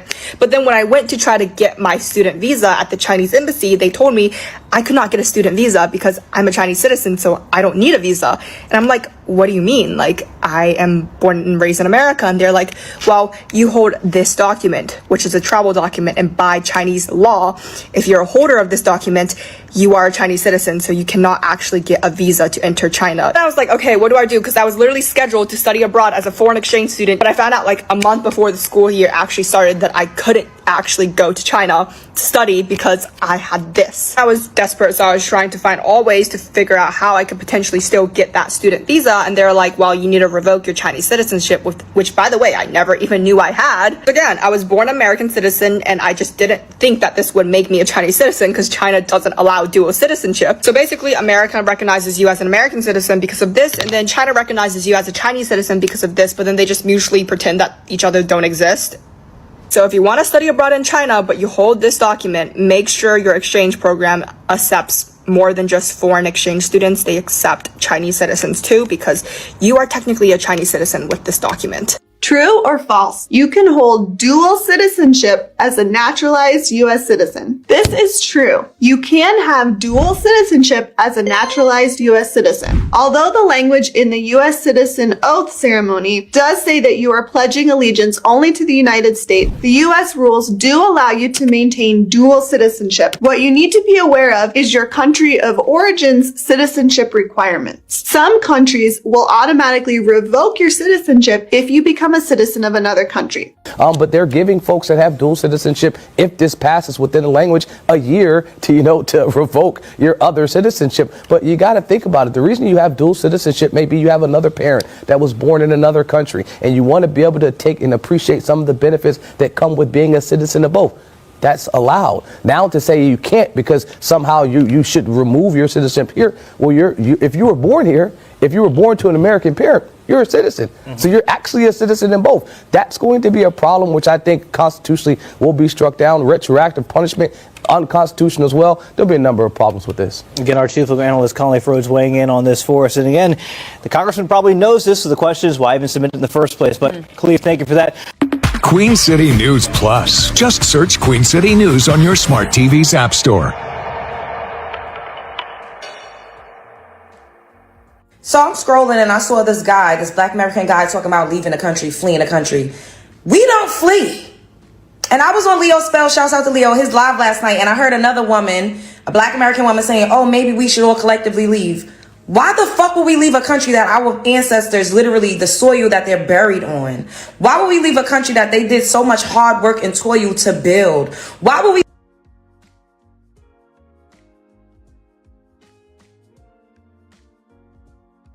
want to say something to black folks in America. And I want y'all to hear me closely too. Did not the Irish build Ireland, but yet many of those left? Did not the Nigerians build the beautiful cities that we see in Nigeria, yet many of those left? What about in Colombia? Did not all these Colombians and Venezuelans throughout history have ancestors buried in the soils of Colombia? And many of those live in Spain now. Colombians live in Portugal now. Colombians live in the United States, and Colombians live in around the world, huh?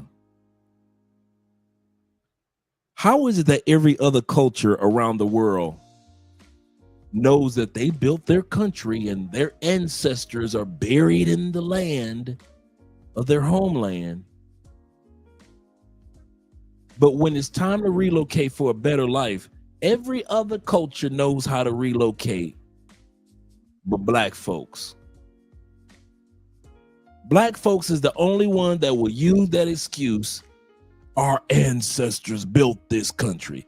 It ain't a country where somebody transferred from where their ancestors didn't build that country too.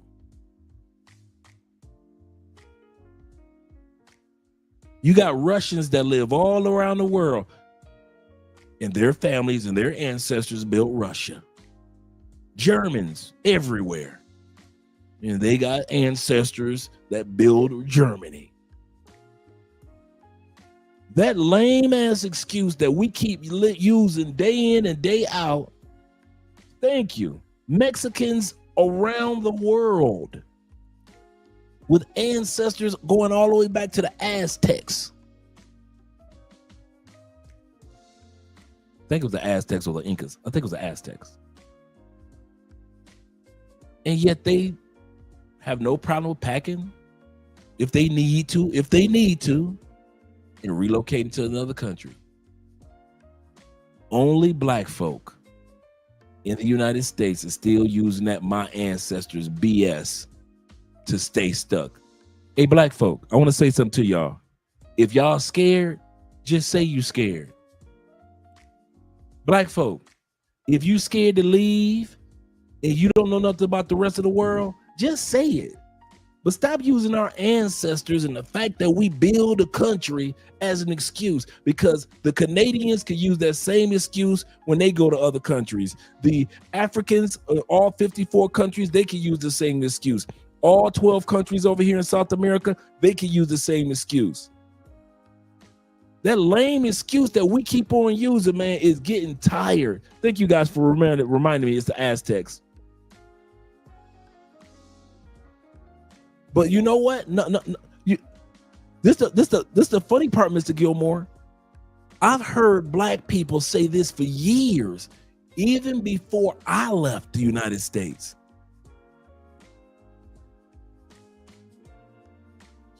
I hear even some military guys, shout out to my military brothers and sisters, stop using that excuse because you defended the country that you ain't leaving the country. I'm not leaving this country. I'll put my life on the line for this country. Wait a minute. Do you think that the U.S. military is the only military on the planet? There are people that have left Colombia that were in the military in Colombia. There are people that have left Brazil, moved to other countries, but were in the military in Brazil. That lame excuse that we American military, I put my life on the line for this country, I'll never leave her. Use a different excuse. I'll never leave America. The Canadian, everybody, not Canadians, they ain't really done that, but many countries have had soldiers, ex-soldiers living all over the world. That lame ass excuse that y'all use talking about, I put my life on the line for this country. And how has it treated you, ex-military? Did you get all the rights and all the benefits that you thought you was going to get, or do every? I have met very few ex-military that still ain't had to fight.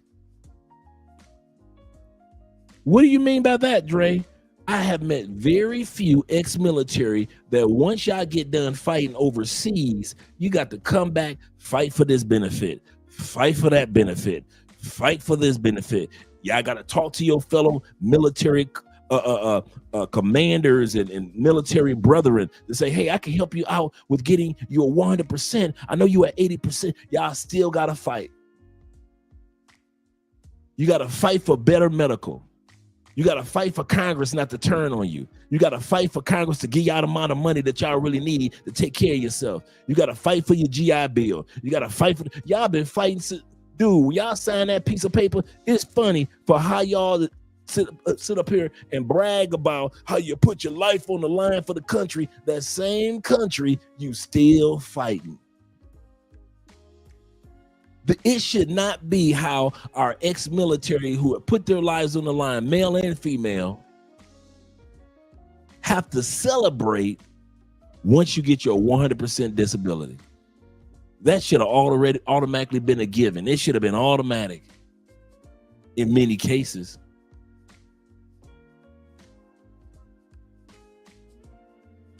So all that sitting back and dude. Only we in America talking about I put my life. I ain't going nowhere. I put my life on the line. I lost my leg in the war over there for them. Same thing with brothers talking about something. I ain't moving to another command. Listen, I put my life on the line for America. I love America. Ain't nothing wrong with that, brother. Ain't nothing wrong with that. I'm gonna say that again. Nothing wrong with that. But don't be talking crazy to us that decided to leave. You decide to stay and eat that ragged ass food. You decide to stay and deal with the medical services. You decide to stay there. I think sometimes Americans get mad at other Americans that decide to leave and y'all fleeing. Man, forget what you talking about. Y'all flee America. You didn't stay. How come every other country, when they leave, when things ain't going right, they're immigrating? They're transitioning. They're building a new and a better life for their future and the future of their families. But if we leave America, you a traitor, you a hater, you a traitor, you a fleeing, you're weak, you're a coward. I'm a coward because I want to have better food at the age of 58. I'm a coward because I want better medical at the age of 58.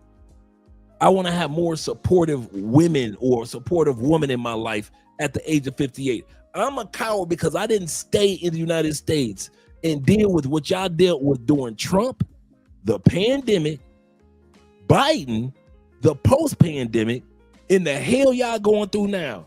I'm a coward because I left that bullshit. You see how crazy it sounds?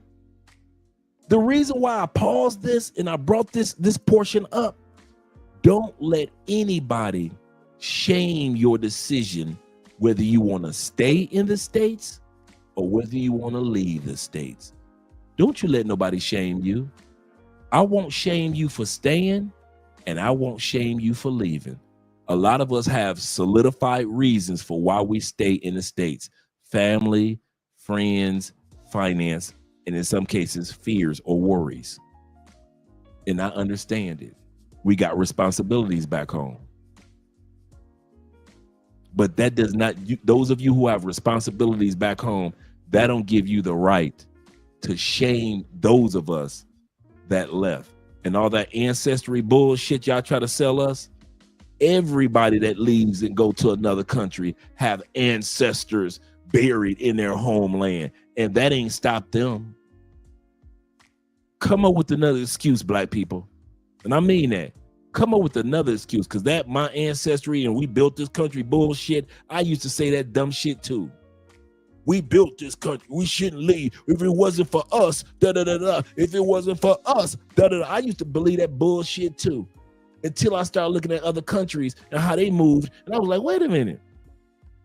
If it wasn't for the Colombians, Colombia wouldn't be what it is today. If it wasn't for Brazilians, Brazil wouldn't be what it is. We all could say that excuse. If it wasn't for us, we all can use that excuse about our country. But all the other people know, if in order to have a better life, I might leave Brazil and I need to go to Portugal.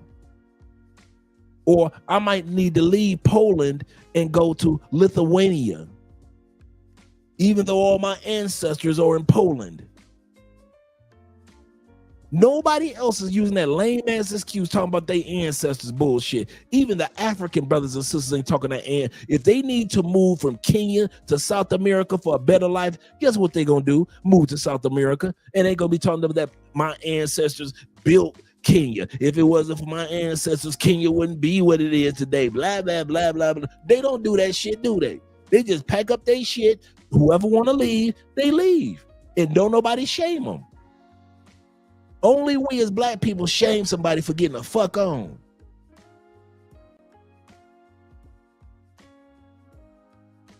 Y'all funny, man. Y'all funny. That ancestry bullshit, man. Y'all keep, and hey, I'm telling you, you keep on harping on your ancestors that ain't around no more. Your ancestors probably sitting around thinking like, God, I wish I'd have left. Did you ever think about that? You ever think about your ancestors like, man, I should have left. Shout out to No Excuse. In the building, my brother Rob. He said the U.S. is still my home. Absolutely correct. He said, why I relocated overseas or not. Absolutely correct. U.S. is still my home whether I relocate overseas or not. But it's not my only home.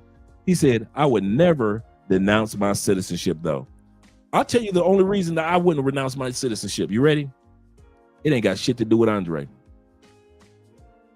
Bruh, I've been going outside the United States so long. What part of my citizenship have I used? Riddle me that, Batman. Driver's license? Nope. Medical? Nope. Political? Mm-mm. The roads? Mm-mm. I've been gone 8 years, almost a decade. What benefits am I getting from my citizenship? Name one thing. I can't name one. Voting? I vote for stuff that I'm not even going to be there to use. I'll say that again. I vote for stuff that I'm not going to be there to use. I keep my citizenship for the choice of my children and my children's children in case they want to move back to America or go to school in America. I keep it for them. So if y'all think I'm keeping my citizenship from, if I knew in my mind I wasn't gonna have no kids, I would have no problem with sitting back and say either I keep it or I don't. If you want the truth, the reason why I keep it for me, the smidgen that I keep it for me, seriously, A, to say that I'll have two dual citizenships. I want that bragging right. I do. B, to go visit my family. Other than that,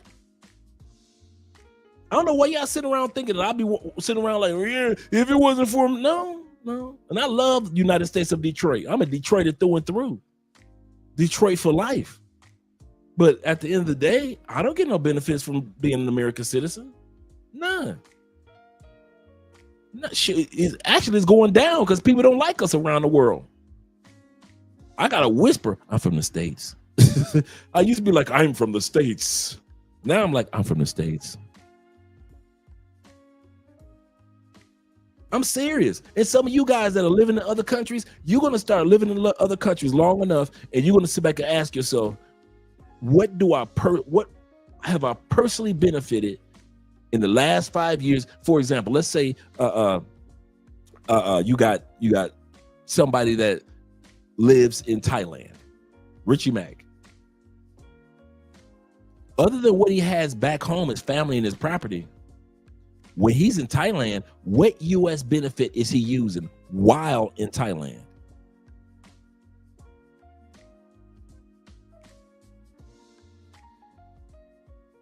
Some of you brothers in Kenya, you got Austin Holloman in Kenya for like the last 3 years. What U.S. benefit that he's used while in Kenya?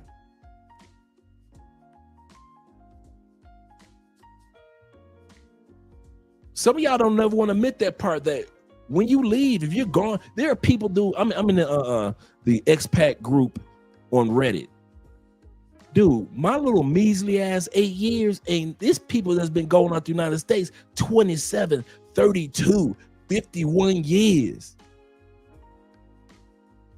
Their U.S. citizenship is like a novelty to them. Like, I ain't been back in the States in 16 years. Man, I'm listening to these stories, man. These people like, I ain't been back in the States in 16 years, or I ain't been back in the States in 30 years. They just got citizenship just to have it, just like something you put on the mantelpiece. Like, hey, let me go to your house. I see you got a lot of citizenships on your mantelpiece. What's that? That's U.S. citizenship? Yes, let me blow it off. Yes, I used to be in the United States a lot, so I just put my U.S. citizenship up there. That's how it is. And it's kind of odd how us U.S. citizens think that it's something wrong with the fact that how dare you say that about America? You don't. You do not use your U.S. citizenship while you in another country. Okay. You get robbed and drugged in Medellin, right? Bam. Wake up 2 days later.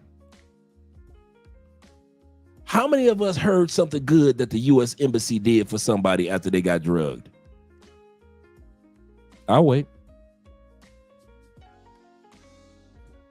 You got drugged. We hypothetically, somebody we know got drugged, not you. Somebody we know got drugged, got robbed. He's in the hospital. He wakes up. He reaches out to the U.S. Embassy. When was the last time we heard anybody say some good news about the U.S. Embassy did for them after they got robbed and drugged in Medellin? I'm waiting. You can put the story in the comments. I ain't no hater. I'm just saying, me personally, I don't harp or hang my hat on my U.S. citizenship as much as I did when I was in the U.S. If I was living in the U.S., yes, I'm reaping all the benefits of my citizenship. But the longer I'm out, and I'm just giving you guys a head up, the longer you're out, the more you realize your citizenship is basically for your kids now.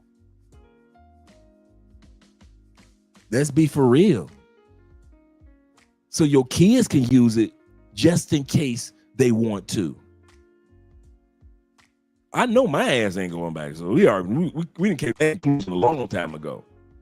So if y'all ever wanted to drag up, man, let things fall apart in Colombia. Bet you it won't be going back to the States. Bet that. It's too many countries to go to other than Colombia. And the U.S. ain't one of them. So I'm serious. I've already came to the peaceful conclusion at the age of 58, my citizenship is going to be a gift to the next generation in my family. A gift to the next generation. So if they want to go to college in the States, if they want to start business or get business loans, or they want to do whatever it is, go to the States, get married. Whatever it is, whatever the next generations want to do with my U.S. citizenship, I leave it in the hands of my next generations. But as for Andre, I don't get shit from it. My U.S. citizenship ain't paid no bills. Well, you get the currency. Okay, let's talk about, let's use that. You get the U.S. currency. Okay, we can work with that. You do realize that there are ways around to be able to use the U.S. dollar and you ain't got to be a citizen. Right? So at the end of the day, I wish I could put it any other way other than currency. Other than currency. So let's give me one thing. Let me have one benefit. I get to use the currency, which is slowly going down like this. Last year, the US dollar was 4,500 pesos to $1.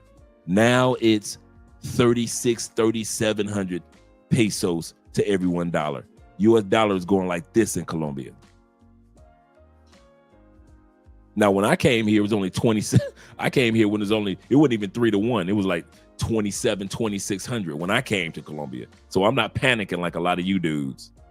Oh my God, the US dollar is not as powerful as it used to be. I'm like, shit, it wasn't that powerful when I got here.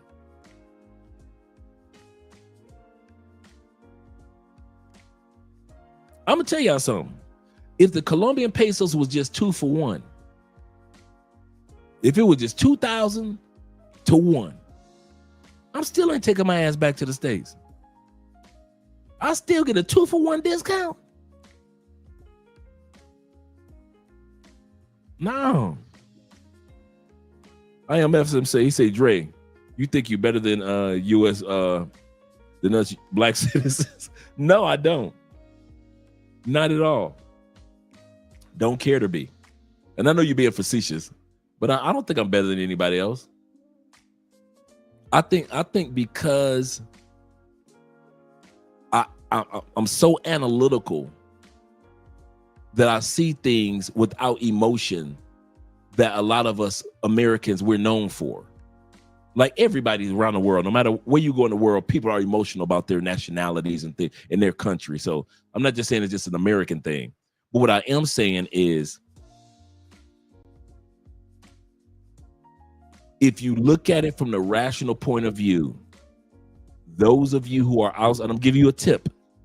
Those of you who live outside the United States, the longer you live outside the United States, the more you're going to notice that you don't use your U.S. benefits other than currency. Now, military brothers, you guys are different. You guys are a different breed. I'm not talking about you guys. But us mere mortals without superpowers, well, as time goes by, you'll see your U.S. citizenship just sitting on the mantelpiece. Yeah, I put on 4th of July, I put on a red, white, and blue t-shirt. And yes, I'm already giving a shout out to Detroit, but there'll come a time where it'll be 30 years since I saw Detroit. There'll come a time when it's been, other than conclave and maybe visiting family, it'll be 25 years before I actually lived in Detroit. Just think about it. When the 25-year mark hit for me, 25 years I hadn't officially lived in Detroit, lived in America. 25 years I haven't used the roads, I haven't used the medical, stop signs, stop lights, buses. I have not used anything in America. The police, fire department, EMT, hospitals, Congress. I haven't asked my city council. I haven't used the city council. My governor. I don't even know who my damn governor in Florida is. My senators, my state senators. I don't know who them dudes are. I used to know everybody. I don't use any of them. And all you dudes that are living in other countries, you don't use yours either. See, I'll sit back and I'll admit it and talk about it, but you guys don't use yours. If you living in the Philippines, you ain't using your governor. You ain't using your, when last time you, tell me the name of your state senator right now in the comment section. You all in Thailand? You don't know your senators like that, like you really used to know them. You might know them by name, but not as far as what they're doing for the state. You used to know everything that they were doing for the state. Now you ain't keeping up with them day-to-day stuff that's happening in your state like that. You are not sitting back and you living in Taiwan or Malaysia and you complaining about the price of a hamburger in the United States. You ain't doing that. You ain't all in Malaysia talking about some damn hamburger getting expensive in the States. I can't tell you how much hamburger is in the States.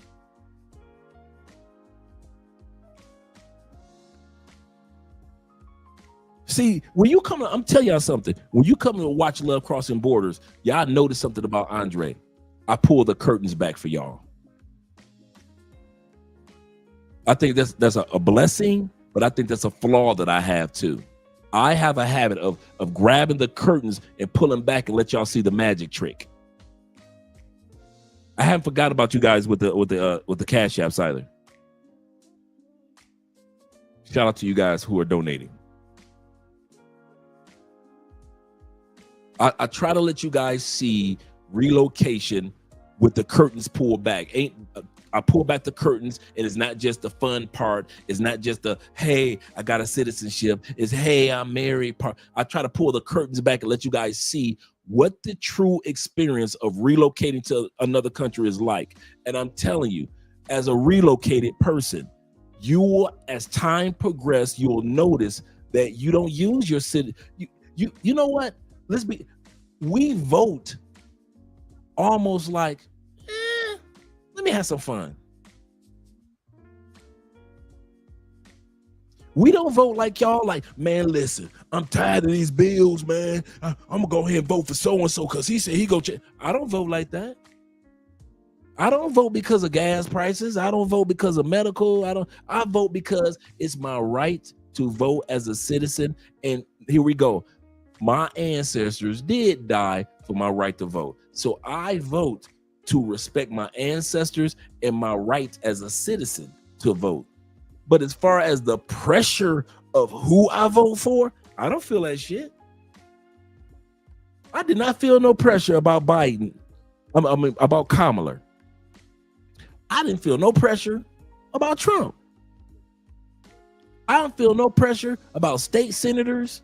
I didn't feel no pressure about the House of Representatives or Congress in general, the Senate or the House. I don't live there to feel pressures. And that's why I pull the curtains back and let you guys know that in a few years of living in another country, you're going to notice you don't feel the pressures of the United States anymore. And when you vote or when you talk about topics, I talk about topics because this channel, like I keep saying, is dedicated to the men and the women on the fence. I don't care about U.S. citizens that have decided that you're going to stay in the States. Cool. I don't care about the U.S. citizens who have already left the States. You gone. This channel is dedicated to you guys and ladies who are on the fence or whether you want to leave or stay in whatever country, U.S., Canada, UK.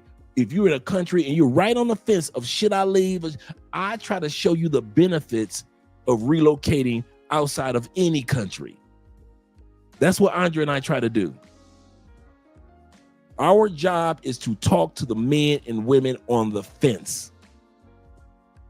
And so a lot of times I pull the curtains back and let you see before you leave your home country, do realize certain things will take place over time. You can't tell me that there are Irish dudes that live in New York that are stressed out about what's taking place on a day-to-day basis in Ireland. You can't tell me, you Jamaican brothers, you cannot tell me, even though you were born and raised in Jamaica, but if you lived in the United States for the last 20 years, do not tell me that you stressing on the everyday activities that's taking place in Jamaica. No, you ain't. You're concerned, but you ain't stressing. I'm concerned about my home, the United States, but I ain't stressing like I was in the United States. And some of you guys, well, he's not right. Okay. Maybe you lived outside the United States longer than I have, but I have yet to see any of us that live outside the States stressing about what's going on back home. We got other things to think about. And the last thing we're thinking about is what's going back home. I kid you not. We show concern. We keep our home country in prayer. We keep y'all lifted up. We cheer on the United States because that's our home country. But at the end of the day, if y'all thinking we stressing with y'all, anybody that's traveling and living in another country and they tell you that they stressing about the United States, even though they haven't lived in the United States a couple of years, they are lying to you. We don't stress about what's going on back home. hell no. You think I'm gonna be living in Malaysia? You think I'm gonna be living in Malaysia, Indonesia, Vietnam, Thailand, Philippines, Japan, China, Mongolia, and I'm gonna be stressing about what's going on 6,000 miles away?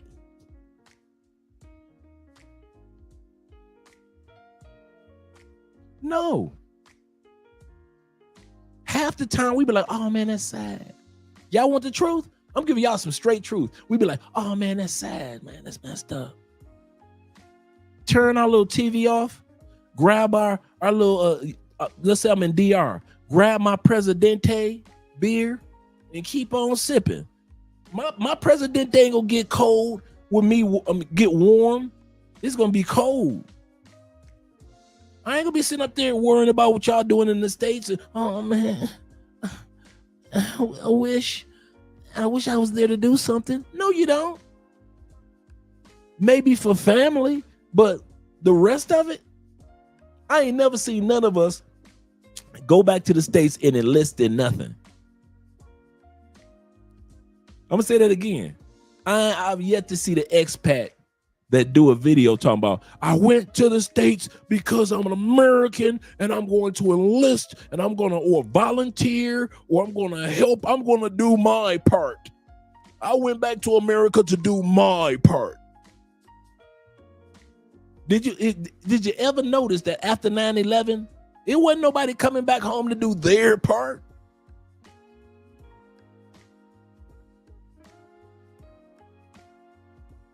A flood of Americans have just come back to the United States after 9/11 because they wanted to do their part to help the country. We're here to interview some of those people. That never happened. That never happened. American citizens that was outside the United States after 9/11 were the same ones that was outside the United States before 9/11. They'll keep us in prayer.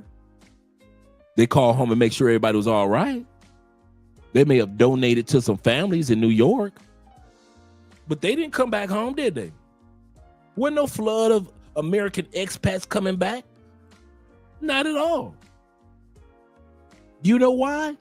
Because it doesn't impact us anymore. And so if you plan on living outside the United States, I want to say something. This is serious. And a lot of these dudes are not going to tell you behind the curtains. The longer you're away from the United States, the less it's going to impact you. Just like when I was living in Florida, the longer I was away from Cleveland, San Francisco, Detroit, Chicago, Fort Wayne, Indiana, Indianapolis, Indiana, Detroit. The longer I was away from the cities that I hung out in and grew up in and experienced, the less I was concerned about the day-to-day activities of those cities. And I still love and brag about Detroit. And I see it trying to grow and prosper. But day-to-day activities of Detroit, we just got our first female mayor. Right? We just got a first female mayor just about a month ago. I'm happy for us. Ain't got shit to do with me. I'm really happy for us as Detroiters. But day-to-day activities ain't got nothing to do with me.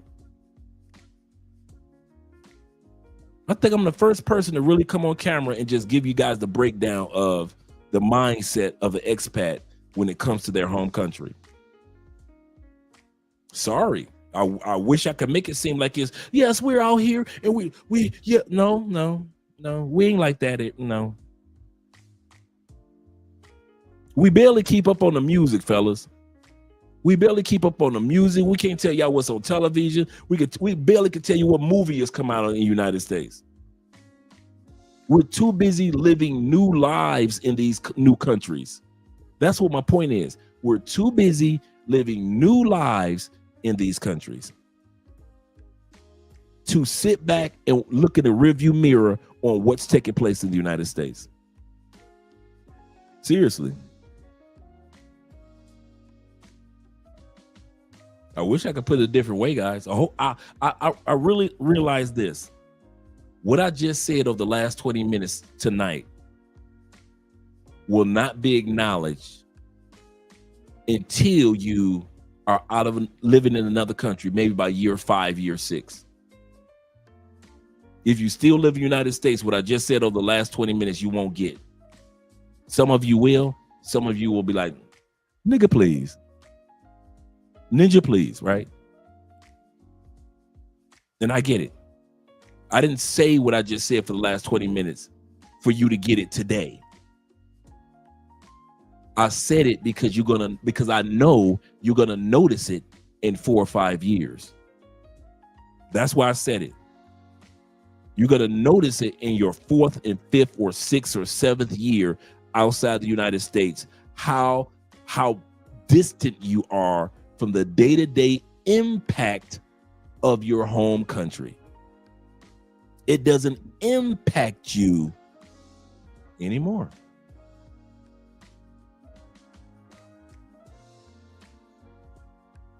Oh yeah, James. We're gonna be talking about that next week. But yeah, shout out to all you guys, man. I kid you not, but I wish I could think like this sister, you know, my ancestors, but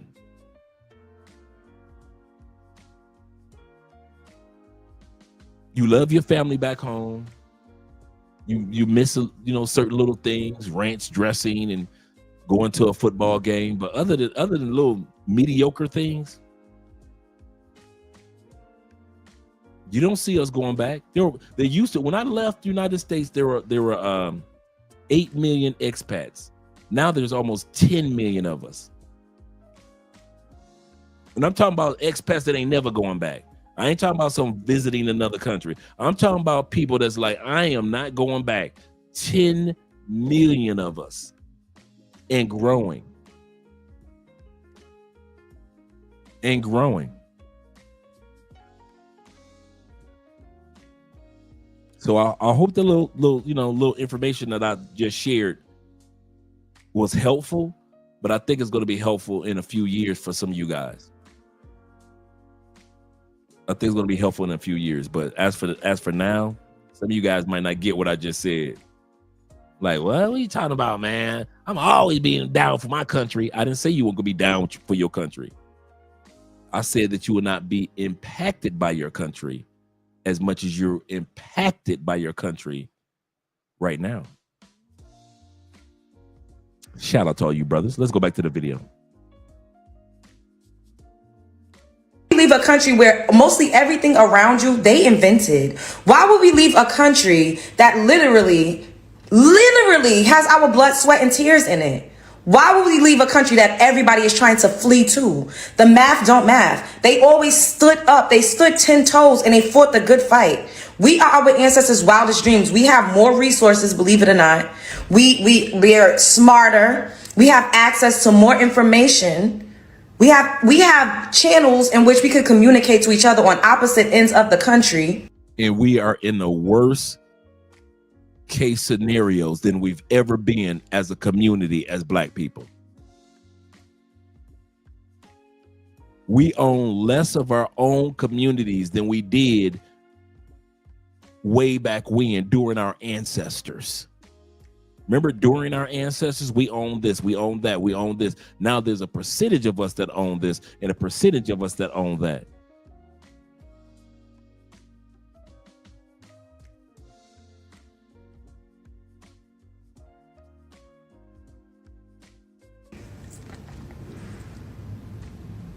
Why would we leave? This is our home. Everybody keeps trying to make it seem like Black Americans are immigrants. We're not immigrants. People also try to make a joke like, oh, y'all ain't got nowhere to go to. Bitch, why do I need a place to go to where this is where I'm from? Where I'm going to go to Georgia, South Carolina, Virginia. This is where I'm from. We need to get that shit out of your brain. Why would you leave your country? Your ancestors did not build it up and fight for you to have rights and fight for you to have a voice so we could just leave. No, we have to pick up the torch and keep moving forward. Spread love is the Brooklyn way. I'm not leaving. I don't see any other country that I would ever want to live at. Did she give a shout out to Brooklyn? Spread love is the Brooklyn way. Shout out to her and her tatas. Now, travel to, of course, vacation, yes, but live, no. Like, we literally have deserts here. We have mountains here. We have tropical terrains. You go to South Keys, Miami, you feel like you on a fucking island. We have all different types of climates here. Each state is different culturally. People speak differently. They carry themselves a little differently. It looks different. Why do we need to leave? That's a good point. If you're vacationing, you can find every type of scenario to enjoy in the United States because it's such a huge country, and many of our states are the size of some countries. So why would you leave? If you're vacationing in the United States, why would you leave? Here's the kicker. 10 million people aren't vacationing. We're relocating. She's selling it as if it's a vacation package. Some of you guys have gone to some of those vacation package seminars and network where they be like, hey, this vacation timeshare events, and they try to sell you the timeshare that you can use, any time of the year, different parts of the country. Those meetings or events that I've been to, they're trying to sell you the timeshare, right? That's what she sounds like. And she's correct in everything she's saying. She's selling you a great vacation package. But here's the problem. Those of us that's leaving don't need a damn vacation package. It's easy to sell the shiny things about our country. It's easy to sell the shiny things about any country. France. It's easy to sell Paris. UK. It's easy to sell London. Canada. It's easy to sell Toronto and the open land. And so we all sell, for the most part, most of us sell the beauty of our country. But then when the cameras go off, we got 100,000 complaints about our country.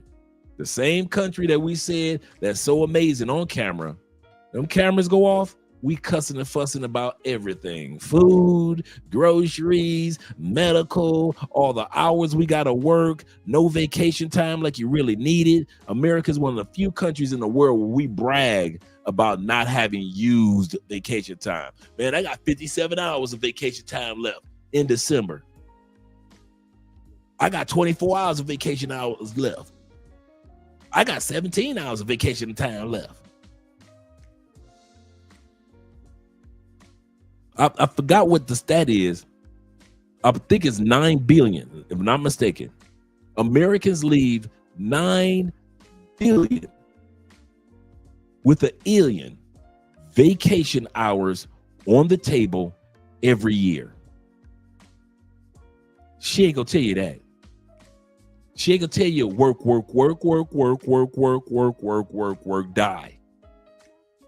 She ain't gonna tell you that part. She gonna sell America as a timeshare, like most countries sell their country as a timeshare. I'm not saying America is all bad and doom and gloom. What I'm saying is not all rainbows either. There's a balance. You could just pick a different state. Spread love is the Brooklyn way. I'm not leaving. As a proud American, this is why I would never move out of America. One, I'm American as AF. Okay? American as AF. Now, I've been to 46 countries and I've never went to no country in my life where I was like, oh, I would move here. You know why? It's obvious. And this is not a trivia pursuit question. Most of us know why. And I'm gonna give you a hint as I say this.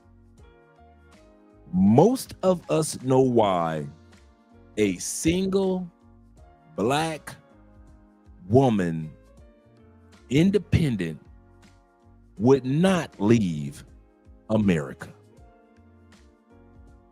after being in over 40 countries? The answer to the question is because don't no men in none of them countries want to deal with a black, independent, you can't tell me and my weave nothing woman from the egotistical, loud United States.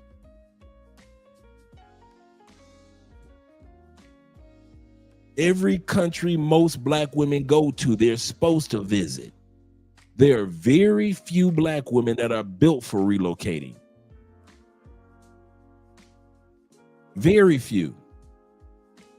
They can't blend in to say, I went to this other country, I found love, well, he found me, and we have a happy family. A few that happen to, but not that many. They take their butt right back home to the States. Why? Because men in the States will tolerate state behavior. But men in other countries, the 40 countries that she went to, she knows ain't nobody gonna tolerate a woman of her behavior pattern, which is like most Americans. She's not just an individual. I'm talking about most American women.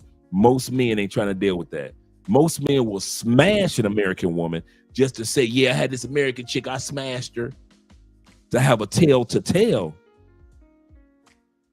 But to actually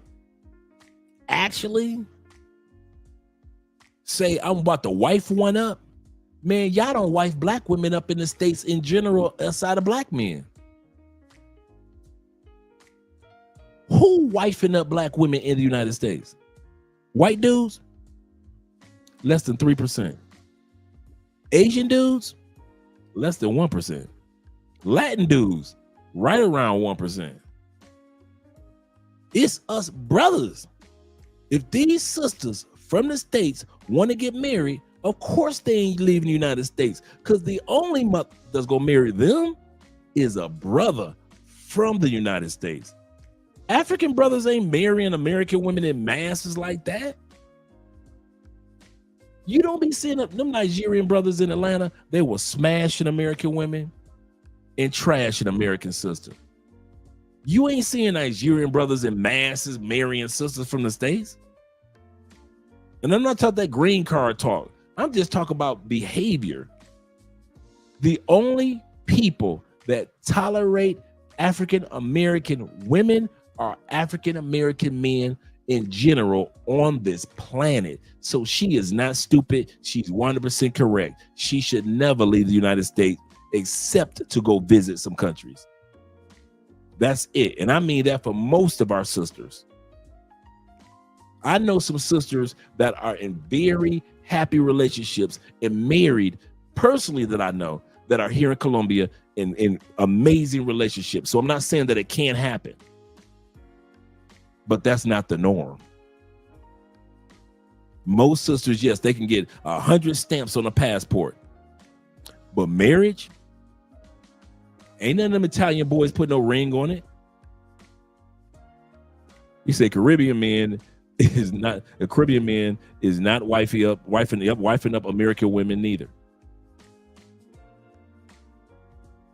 And you brothers everywhere. So when she says this, guys, hear what she's not saying. Don't just hear what she's saying.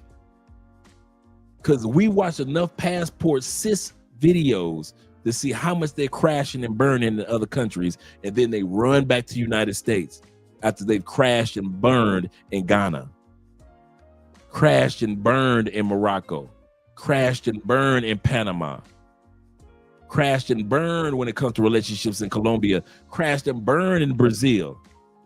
And then they run back home to the States where nobody know that they crashed and burned. And they like, I'm back to the United States because I love the United States. No, baby, you back to the United States because you ain't got nowhere else to go. Yeah, Afro-Latina man, not true. Yeah, even the Afro-Latina brothers, they don't smashing them, but they ain't booing them up. When the last time y'all walked through Cartagena and y'all saw like at least 4 or 5 sisters booed up with the Afro-Colombian brothers? I live in Cali, right?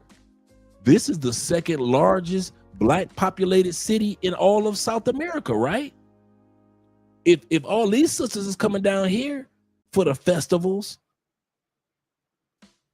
and living, how come I ain't seeing a whole slew? Like when I walk through the malls, I don't see no African American sisters with Afro-Colombian dudes.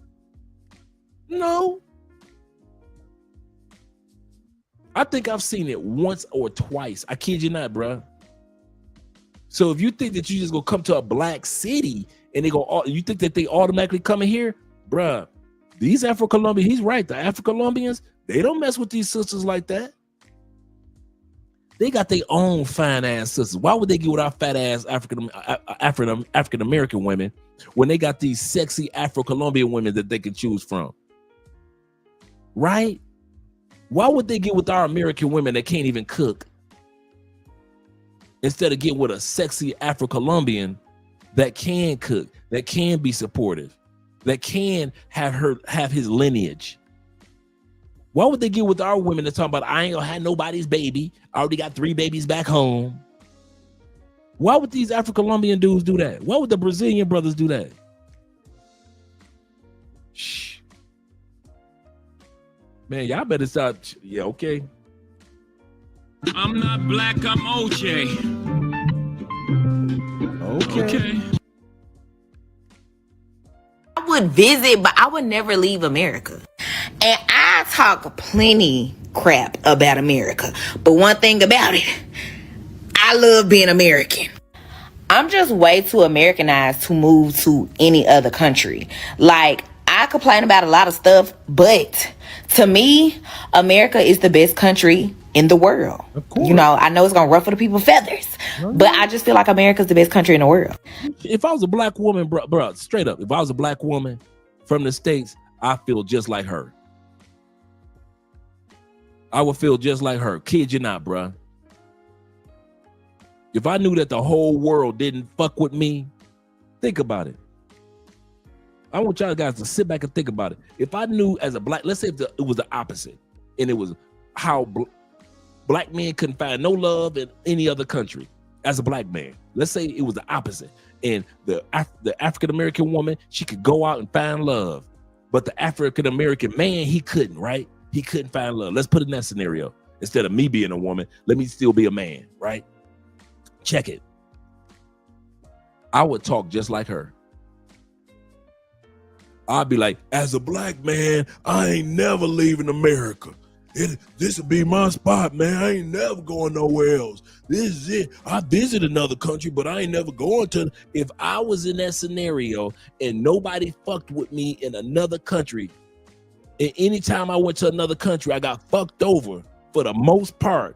And maybe a few brothers got married, but none of us found no love. Every time we went to a country, it felt like somebody was throwing a shoe at the back of our head because nobody was dating us. Nobody was mating us. Nobody was marrying black men. I would feel just like she does. I would take my happy ass back to the States because I'd be so frustrated because didn't nobody want me around them. I would feel the same way. But since it's not like that, black men ain't got nothing to worry about. They love us everywhere. We ain't gotta worry about it. You say the black man experience around the world isn't the same as the black, absolutely correct, the black woman around the world. We are not the same. We are not the same. Yes, sir.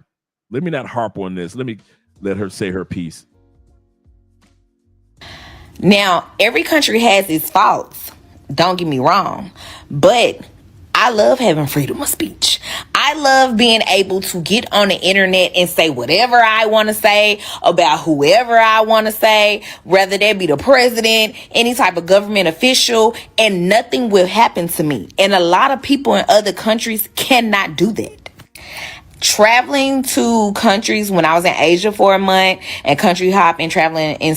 I knew I was going to let this go, but check it out. She said that one of the freedoms, and I hear men say this too, one of the freedoms that we have as Americans, we can talk about our politicians and nothing is going to happen. We don't have to worry about being arrested because we open up our mouths, or we're not censored like in China, blah, blah, blah, blah, blah, right? What has opened up your mouth done for you on an average day in the United States? Could y'all tell me that? We ain't talking about going out voting. We're not talking about going to your city council meeting and talking to your city council. I'm not talking about that. I'm not talking about people that really go out there, grassroots people that go out and speak to politicians to make some changes. I'm not talking about them. I'm talking about you average, everyday, ain't never been down to the city council meeting Americans. You ain't never shook hands with a senator and talked to him or somebody from the House. You've never. Dude, in my phone, I still got the White House on speed dial. You can leave for your state representative. You can leave a voicemail. I still got mine in my phone. I could grab my phone right now, call and leave a message for my state senator. We ain't talking about people like me that actually are out there doing. I'm talking about regular Americans. You say you got the right to speak. What has that done for you? Seriously.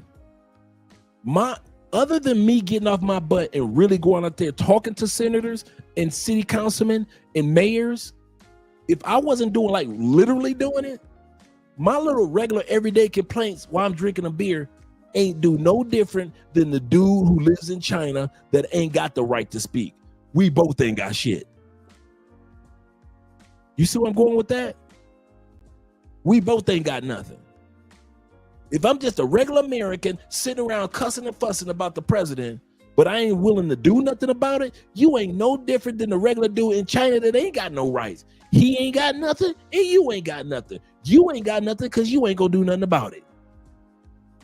He ain't got nothing because he can't really do nothing about it. So what is your ability of being free to speak has done for you? Come on. I'm not talking about all you dudes that really did something, that really has gone out in the community and make some changes. Shout out to all you dudes. I'm talking about regular ass everyday Americans. What your ability to speak, what has it done for you? Nothing. Because you ain't done nothing with it. You just talked. And I guess in America, we just want to have the freedom to talk. I just want to have the freedom to complain. I ain't gonna do shit. I ain't gonna help nobody. I ain't gonna volunteer in the community. I ain't gonna do nothing, but I'll talk. I want the freedom to just talk shit, but I ain't gonna do shit. That's America. You want the freedom to talk shit. China doesn't have the freedom to talk shit, but you ain't gonna do shit.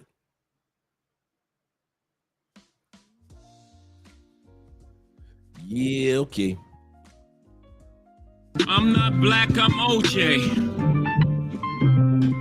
Okay.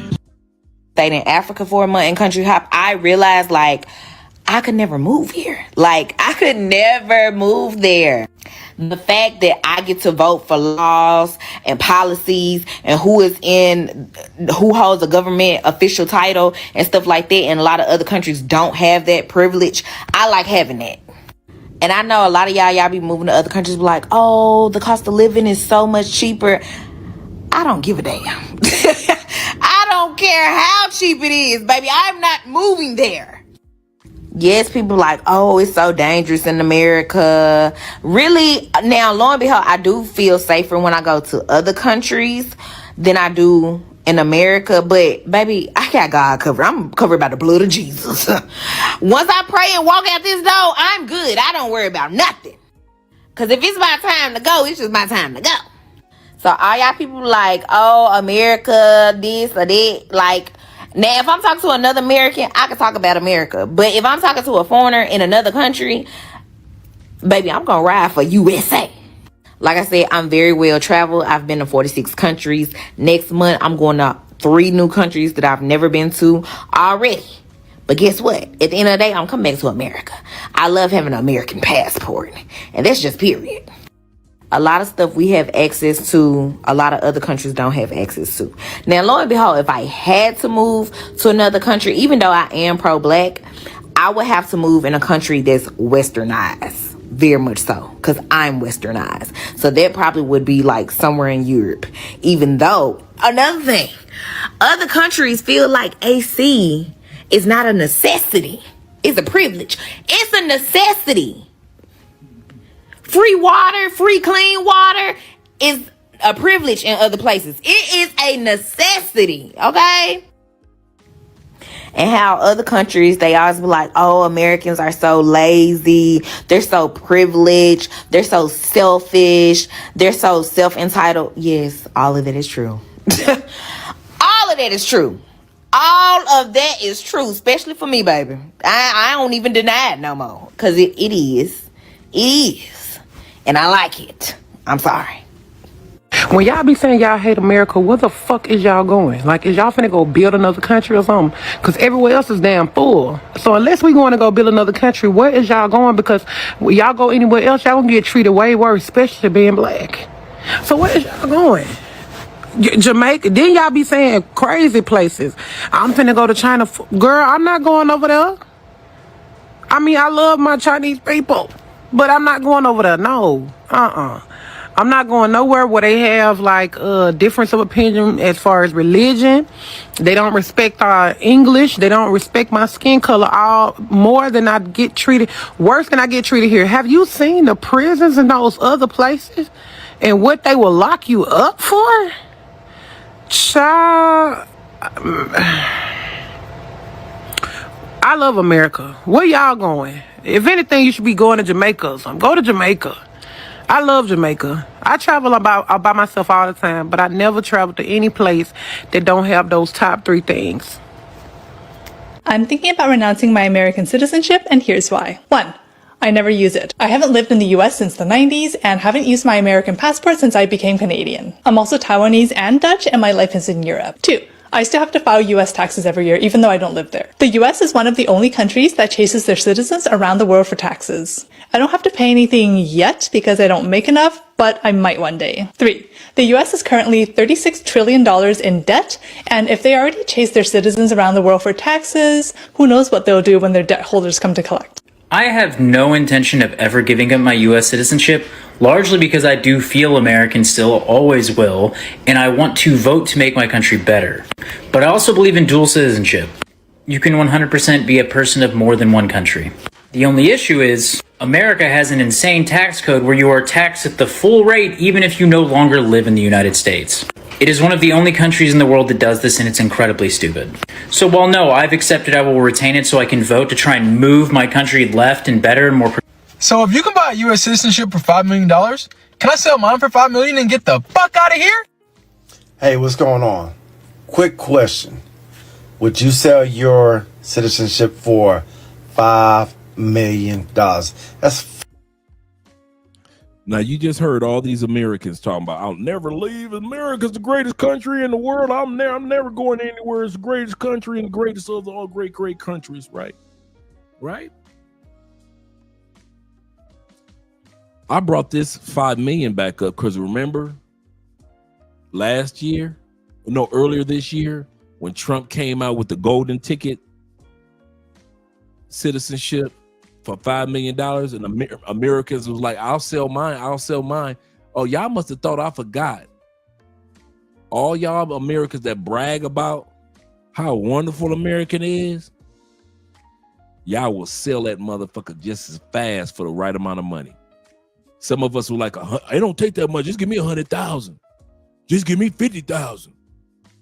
Man, you can have mine for a cool meal, bro. I don't need the whole 5 mil. I remember that. Y'all forgot that y'all think Andre's stupid? Y'all must think I'm Tom Tucker, that dumb mother, right? Y'all think I'm Tom Tucker, that dumb mother. Yeah, I remember earlier this year when all y'all was on TikTok talking about something. I sell mine. I would sell mine. All y'all, my country, 'tis of thee, sweet land of liberty. I love America. Y'all talking all that I love America stuff. But if somebody offered y'all the right amount of money, y'all sell that citizenship in a New York minute.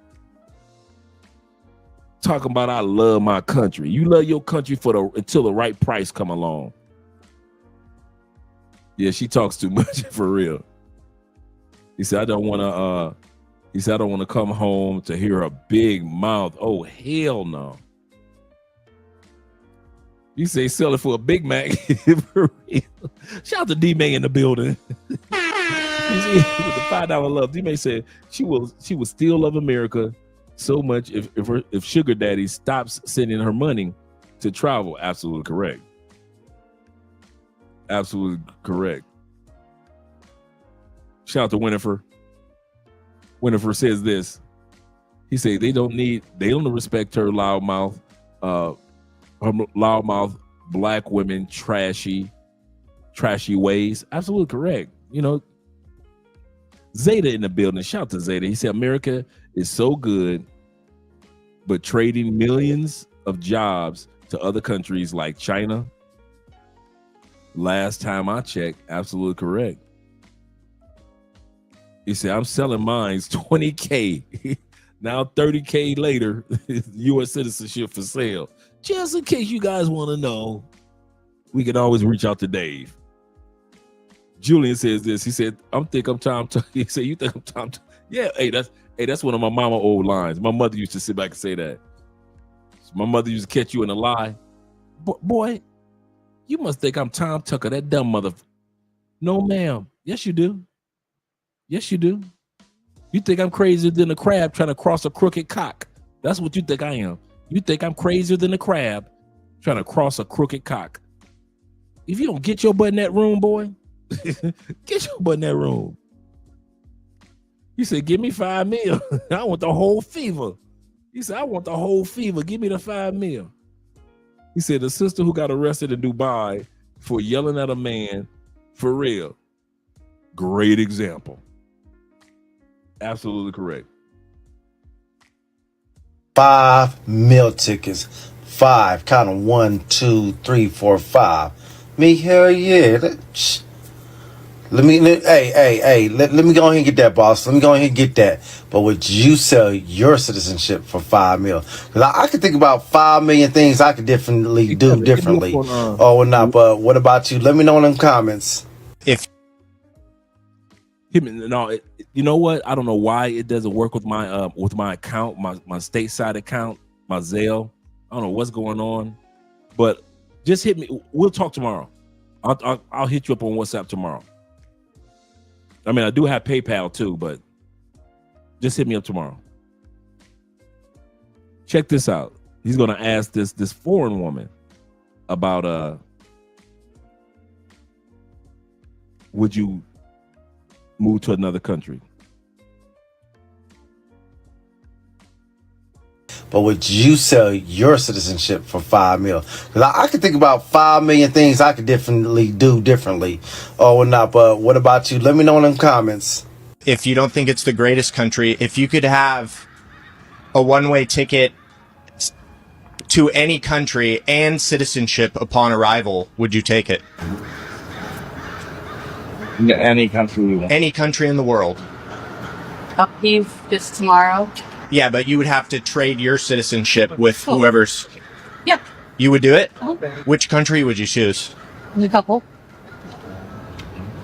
So he asked her, would you trade your citizenship with the citizenship of another country? Even trade. Check this out. Canada, Switzerland, Japan.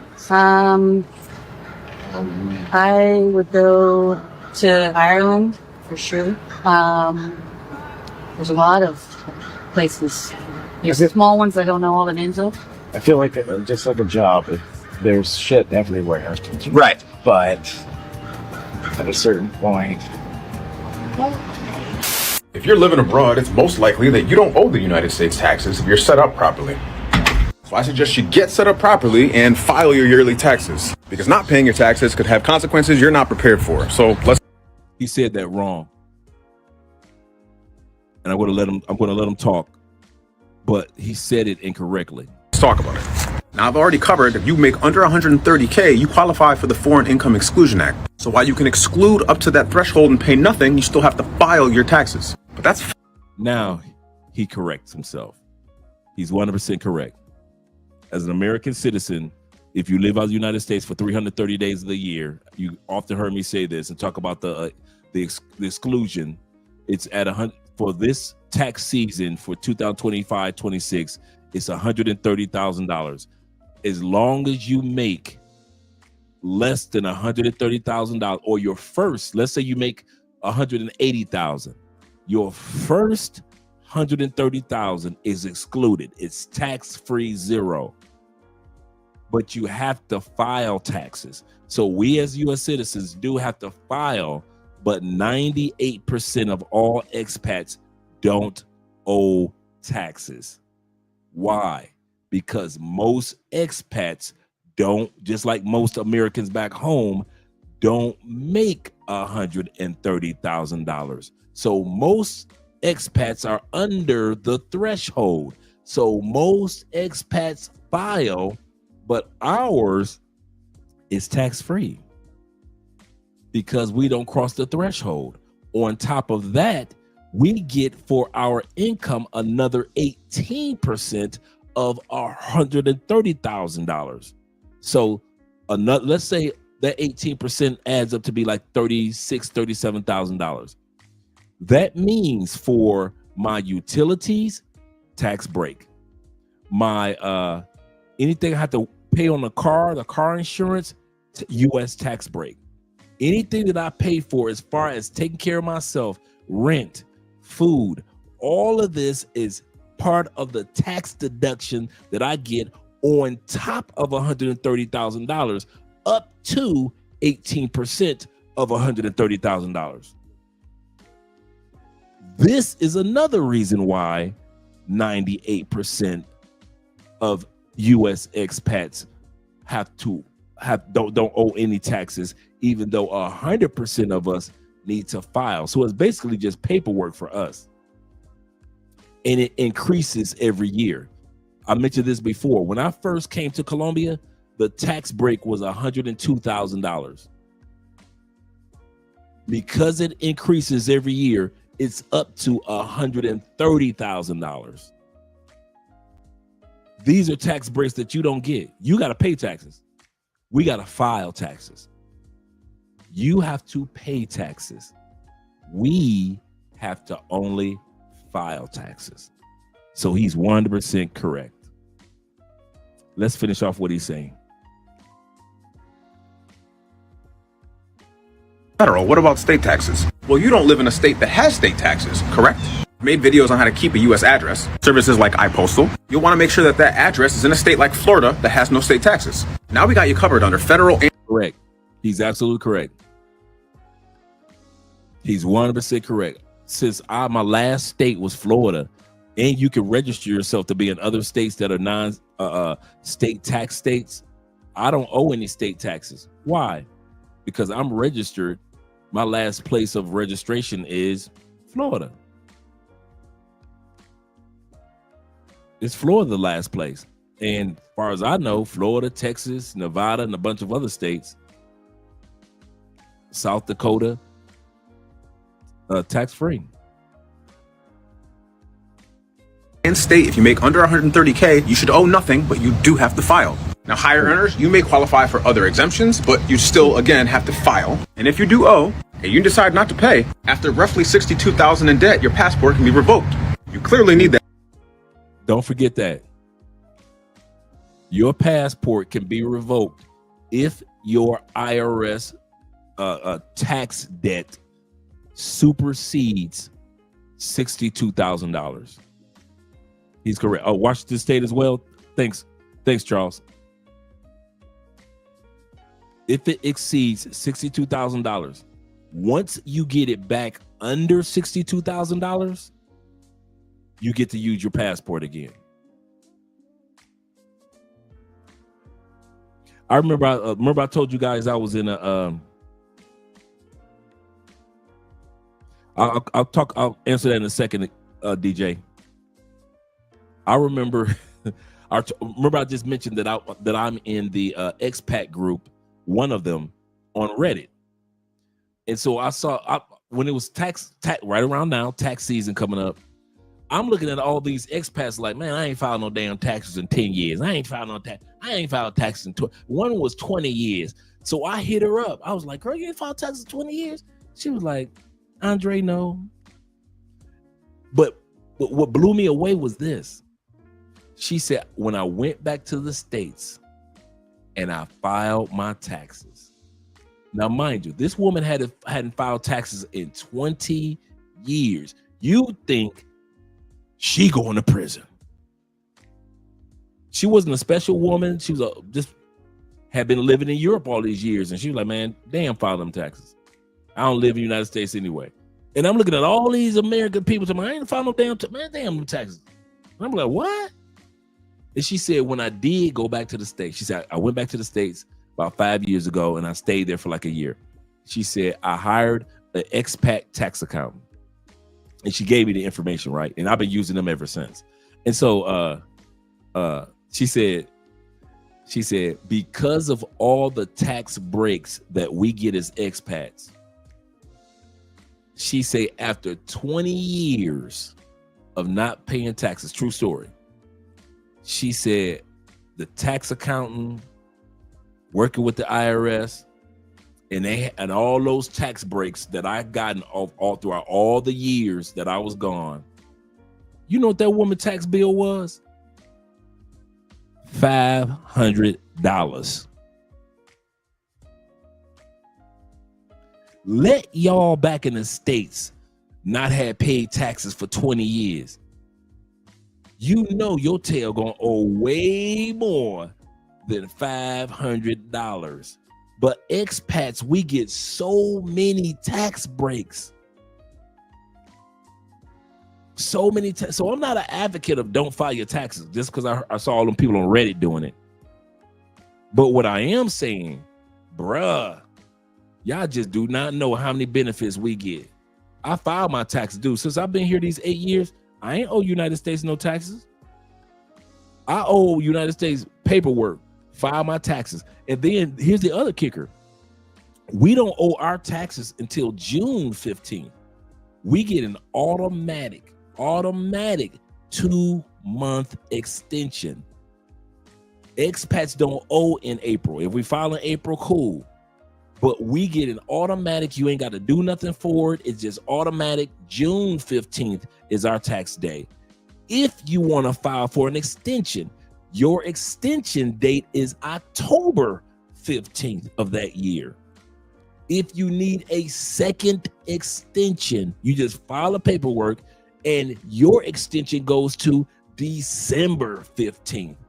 That means a person that's an expat in 2024 could extend paying their 2024 taxes, or at least filing, to December 15th. You try that as a U.S. citizen living back home. Go on, try that. Go on, try to pay your taxes, your April taxes in June without filing for an extension first. Y'all got to file for extensions. We automatically get one. Man, there are so many tax breaks when you don't live in the United States, man. It is crazy the amount of tax breaks we get. Shout out to my brother with the yen. He said, yes, sir, absolutely correct. He said, I have an accountant that does my taxes. He said, I pay taxes after I file my, he said, I pay taxes. And after I file my taxes, he said, I get it all back. Boom. Even from my military retirement. Shout out to you, Ronald. Shout out to you. Dudes don't never want to believe me. They be thinking, I'd be like, man, gotta be a trick to it. No, the trick is you don't live in the United States over 330 days of the year. It doesn't have to be consecutive days. It can be broken up days. But if you're not in the States for 330 days of the year, at least broken up days. Man, ain't nobody, we ain't, man, please. That woman owed $500. Aiken, $500. I couldn't believe it. But because she had so many tax breaks for 20 years, she never made enough money to hit the threshold of tax owed for 20 years. So when it was time to pay taxes, she said, Dre, I only owe $500.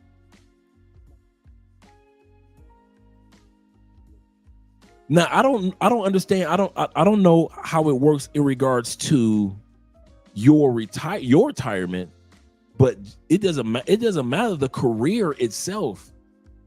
You could be Indian chief, the butcher, the baker. It doesn't matter the career. The career doesn't impact. Realize Ronald was saying, he mentioned the military because you have to realize the anybody that's in the military, they're a special type of case or circumstance. But even then, their situation is somewhat like ours also. They file the same tax form.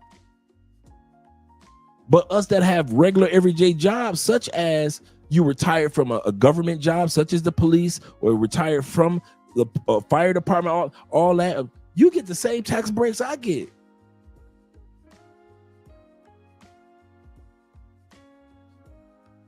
Man, if you just leave the states just for the taxes, if you just sit back and say, man, I'm due.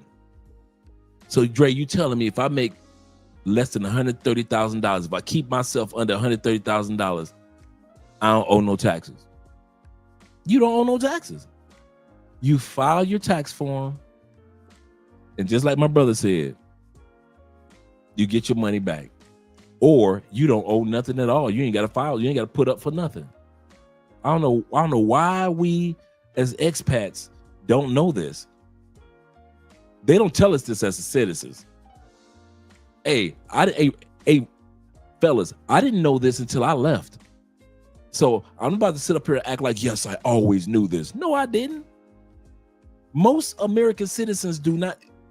Do you know how pissed most Americans will be if they knew that those of us that leave the United States are living tax-free lives?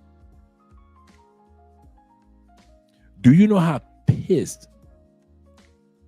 When I was in prison, 10 years in the feds, right?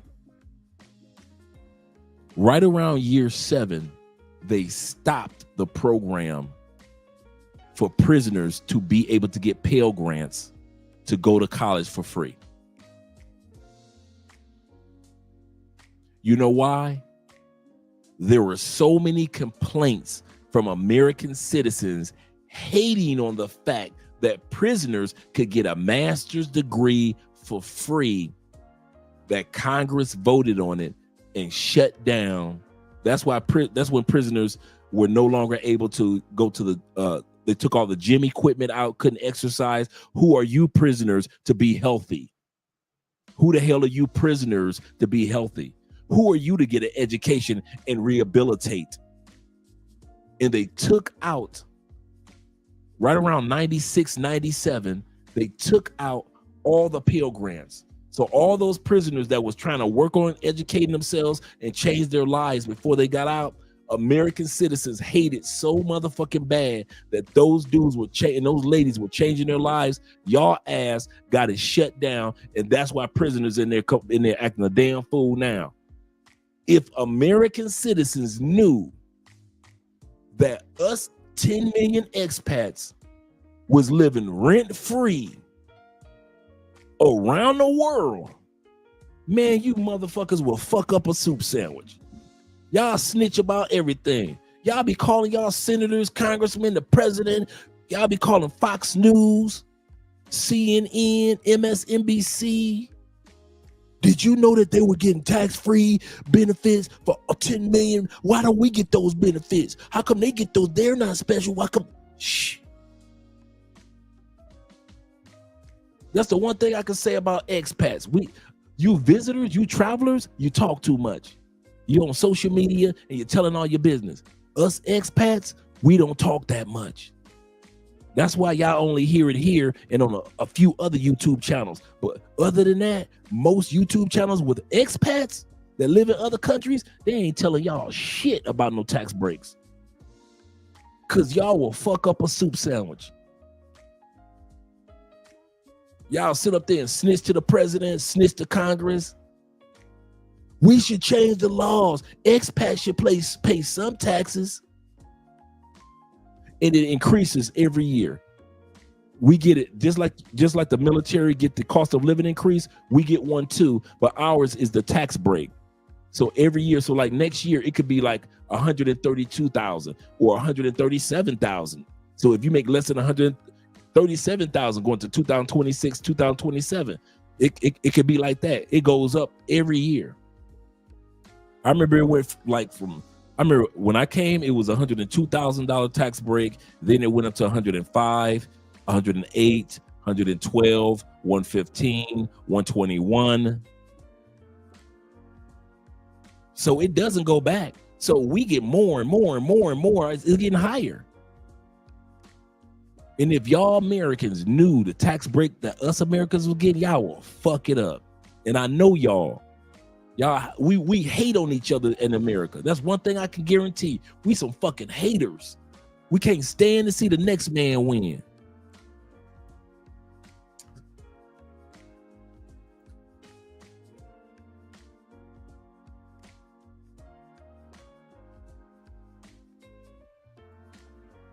Damn right, Dre. Americans do not know how to keep their mouths shut. Expats do. We don't tell y'all about our blessings. Thank you, babe. We don't tell y'all about our blessings. Hell no. Hell no. We'll tell you. Notice that this channel is dedicated to those that are on the fence. And so we just try to give you another benefit of relocating. But when I'm back in the States, I don't talk like this. I don't be dude. I'm back in the States, quiet as hell.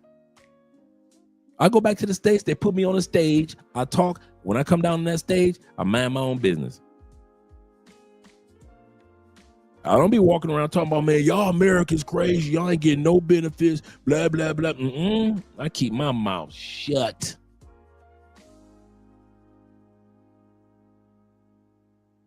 Keep my mouth shut. I'm not about to go through all that mess.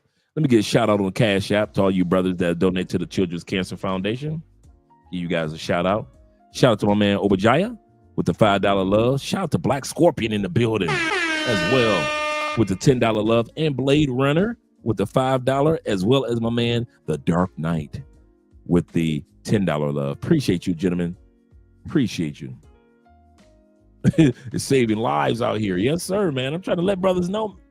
We're going to continue on. They're going to share more information. And we'll have my man Ronald was here also to help confirm. Shout out to Ronald. So remember, for the most part, we have to file taxes, but most of us don't owe taxes. We got like 7 layers of benefits. I'm going to say it again. I just named off one. There are 7 layers of benefits that we get. Shout out to AMSM. Thank you for reminding me about that, brother. He said, Andre, same here. He said, I didn't file a couple of tax returns. I finally found them. He said, now I gotta reach out to the tax relief to get the amount that I owe lowered. Yeah. Yep. It's not hard to do. There's nothing that we're doing special tricks. It's not a hookup. It's just the laws. It's just the tax laws, man. So this brother is absolutely correct. That for traveling abroad. Not to mention they could levy your U.S. accounts like banks or brokerages, or enlist foreign governments if you're staying in a friendly nation. So if you focus on tax avoidance and filing, you'll be fine. The American dream that you're looking for is not in the States, it's actually overseas. And the nice thing about living and working overseas is that they pay for all of your bills and all your expenses. I've lived and worked in Japan, Taiwan, and South Korea and never had to worry about bills at all. And the best thing about working for American companies instead of foreign companies when you're overseas is that your first $125,000 a year is completely tax-free. Now, this goes to show you how this video was made in 2024. She said the tax break is $125,000. That was the tax break of 2024. going into 2025. Now going into 2025 into 2026, our tax break, just one of the 7 levels, is 7 levels of tax breaks that we get. 130,000 this year. So that lets you see when she made this video was in 2024. And I know that seems like something that you're not going to be able to get to, but when you work for these American companies, most people on average are making at least $130,000. She's a gay girl. She's really smart, man. Her channel, man, I think she's at 300,000 subscribers. She is really, really good when it comes to tech jobs and government contract work. She started off with government contract work in her early 20s, man. I mean, and she is doing big things, bruh. Big things. I got to give it to her. Shout out to this sister. She was doing tech around the world when brothers wasn't even up on it like that. So imagine you have 6 figures in the bank every single year. Your food is paid for, your car is paid for, your housing is paid for, and they give you about $2,500 a year just to travel. So if you want to look into getting into overseas jobs, make sure you follow me for more tips. And I'm having a free live workshop. I'll teach you step by step exactly what you need to do. U.S. expats get $120,000 a year in income. Yeah, this video was made last year too. Tax-free. The foreign earned income exclusion is what allows this. Let me bring that beat back. That's the name of our tax break, the first tax break. Right here. $8,000 a year in income, tax-free. The foreign earning. That's what it's called. That's our first level. Our first level. I forget her name, man. I won't even lie. I'm going to have to look her up.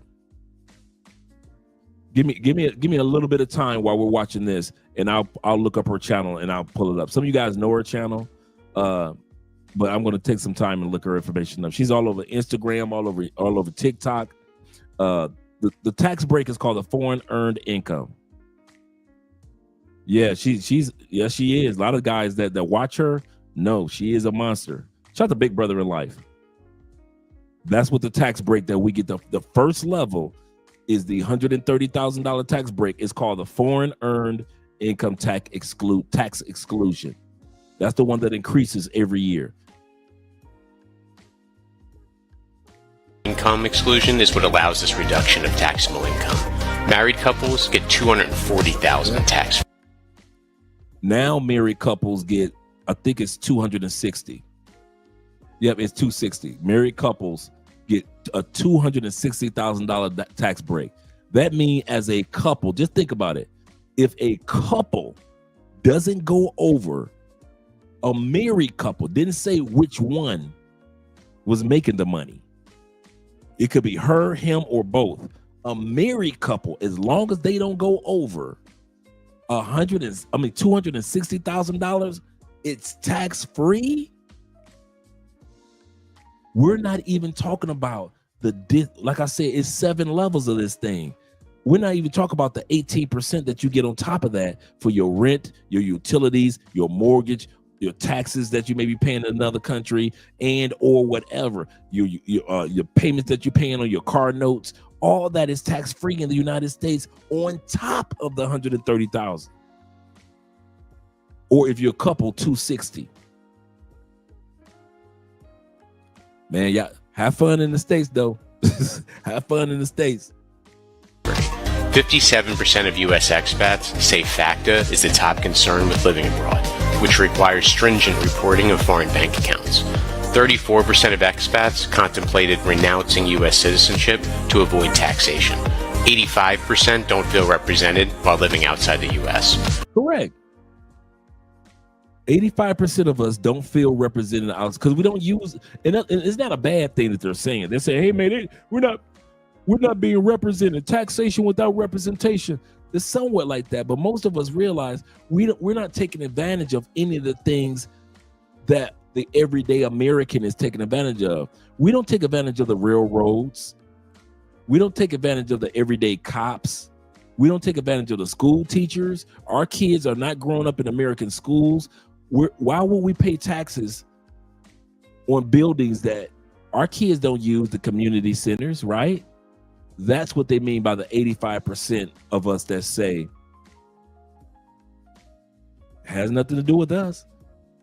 Only thing that we use it from America is our passport and the currency. That's it. Simone Bees, thank you very much, brother. If you could do me a favor, big brother, could you drop the link to her YouTube channel? She's really good, guys. I mean, she really, really is good. Especially you guys that are graduating from Theo's class, you definitely want her YouTube channel in your arsenal. Thanks, brother.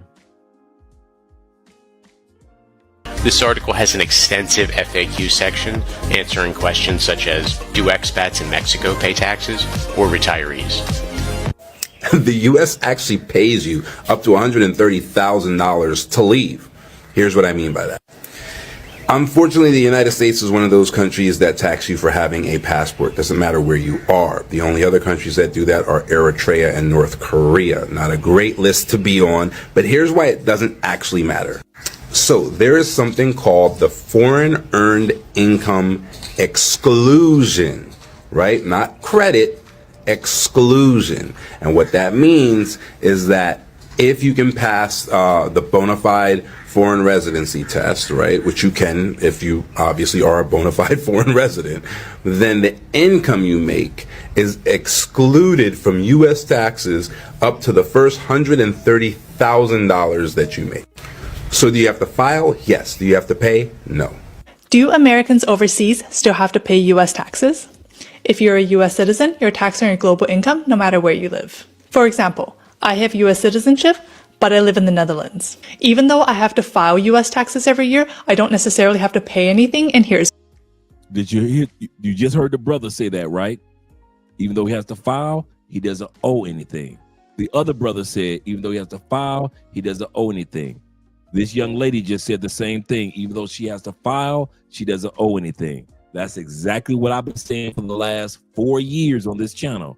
Even though we have to file, as long as we're out of the country 330 days of the year, we have to file, but we don't owe as long as we don't go over the thresholds. That's why. There's a number of tax provisions to help alleviate the tax burden for Americans living overseas. The three main ones are: 1. Foreign earned income tax exclusion. That's the one that I was just talking about. If you live abroad and make under 120,000 USD annually per person, you don't have to pay income tax to the US. 2. Housing cost exclusion.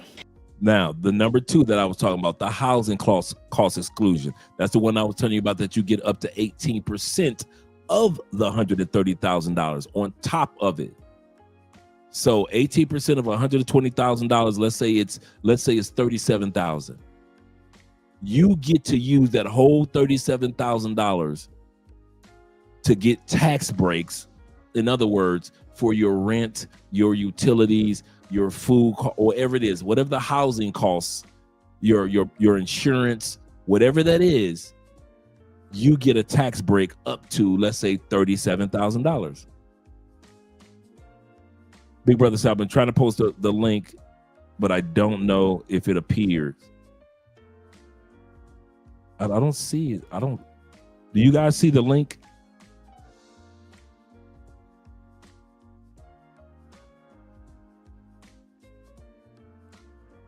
Let me see if let me pull up the video that we're watching. I don't see the link either.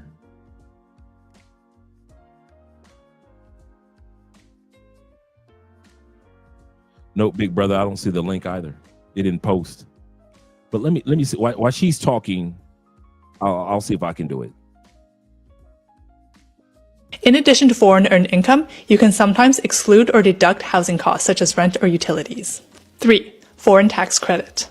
If you pay taxes to a foreign country, you can get a foreign tax credit to avoid double taxation. And if you're not sure about your situation, definitely talk to an advisor. And remember, even if you don't owe taxes to the US, if you're an American citizen, you have to file a tax return every year, no matter where you live. Veterans can't afford America anymore. We're the ones that went out there and fought for the American dream, and yet less and less of us are living that. You can live like a king with your military benefits abroad, or a queen if you're a female veteran or Navy veteran. Moving abroad takes your life from impossible mode in America to easy mode. Everything you want to need to know as a veteran moving abroad is in my book, Veterans in Paradise, The Veterans Guide. before he goes any further for the veterans, shout out to my man John. I've got John's number. I got to schedule an interview with John. I got his number. I was supposed to schedule it last year. I'm going to see if I can get it done for us either this month or next month. He lives in Medellin now. He used to live, when he recorded this, he was living in DR. So here's Simone has 2 channels. So I'm going to drop the link to the second channel. Give me a split second. She has one major channel I just dropped the link to, and she has another channel that she just started. Her first channel is, she's at 100 and I thought she had 300, but she's at 109,000 subscribers. Shout out to Simone. And she interviewed tech people. Yeah, she's doing good. So let me drop the link to her second channel. Make sure you guys subscribe. Like I said, if you guys are into getting jobs and being overseas and living overseas or government contract work, she is the channel. To Moving Abroad, which is on Amazon. But because my mission is actually help veterans, I will send it to you for free because you deserve a life you can afford. You deserve peace and you deserve to heal after the military. Sometimes you got to get on a plane to do that. I saw a comment that said the real American dream is moving out of America. And honestly, I felt that with my soul because it's wild how we were raised to believe that living here is the best. But really, moving abroad sounds a lot more peaceful. What do y'all think? They have discovered something that most Americans have not yet realized. That this concept that is so unachievable in their own country is more attainable in another country. And I'm not just talking about it from a money perspective. Don't get it twisted and think that I'm talking about because you have money and you live abroad, you can live the dream. No, there's so many more elements to this. The biggest piece for Americans that move outside of America is the peace of mind. And that's something that you cannot put a price tag on. And I think is a big part of truly living the American dream. All of these things that are so much more better in other countries, and Americans that move abroad are realizing this. The new American dream is to leave. And I'm not just talking about living abroad and earning American dollars and taking advantage of the exchange rates. I'm just talking about living a life of dignity at this point. I mean, where else in the world is anyone paying this much for healthcare? Where else in the world is anyone eating wheat that they can't digest and it's wrecking their gut? Where else in the world do you live to work, not just work to live? Look, moving abroad isn't for everybody. I'm not forcing my ideas on anybody. But if you're someone like me who thinks that, you know what, I'd like to try living somewhere else, well, then yeah. Then you might like my content. And look, a lot of people in my comments come at me and they're like, well, just leave, or why do you hate America? I've never once bashed America, okay? I just ask questions and I say, hey, I've been somewhere else in the world where they do it this way. That might be a little bit better than the way we do it here. And if asking questions is wrong, well, I guess I am living in the wrong country. Nowhere is a utopia. And life can be a struggle everywhere. But it's at least worth trying and giving it a shot than just staying in the same place your entire life and never knowing. Lie to them. You can lie to them, but you cannot lie to me. You gotta understand that 89% of Americans are broke. 87% of Americans live check to check. Bro, you gotta understand, bro, I'm free. I'm ready to get a $23 electricity bill in Thailand. I'm ready to get my $3 bill, water bill in Thailand. You know what I'm saying? Like, bro, in America, you got so many bills. You got a car note that's $1,000. You got car insurance that's $300. God did. God put me in this position. God made me come across your screen right now. God did this, bro, for me to educate the people where I'm from. I'm from Memphis. I'm from the hood. I'm from the struggle. I remember working that job. I'm not no multi-millionaire. I'm not up 6 figures. I'm not none of that. I'm a nigga just like you that just said, fuck this shit, I'm finna go. You know what I'm saying? I'm not one of them YouTubers. Hey, what's up, you guys? We just spent like, nah, y'all can relate to me. Y'all can relate to me. That's why I'm on your timeline, twin. Americans make a lot of money. I give it that. Y'all make a lot of money. But when you got bills, on top of bills, let alone you got a child, you got to pay for daycare, then you got to pay for gas, then you got to pay for your oil change, then you got to pay another $200-300 for your girl hair, then you got to pay another $100 for your nails. I ain't been there. and then you working, you using this one check to pay your rent. Then you wait another 2 weeks, you waiting this check to pay your car note, then to pay your car insurance, then to put gas in your car. Bro, you are not living in America. He is not lying. With all the passion that he's given, that's the end of the videos for tonight. And with all the passion that he's giving, he's not lying. And like I said before, we're just here to share the information. We're not here to force any type of mindset or ideology. Hope I pronounced that correctly. On anybody.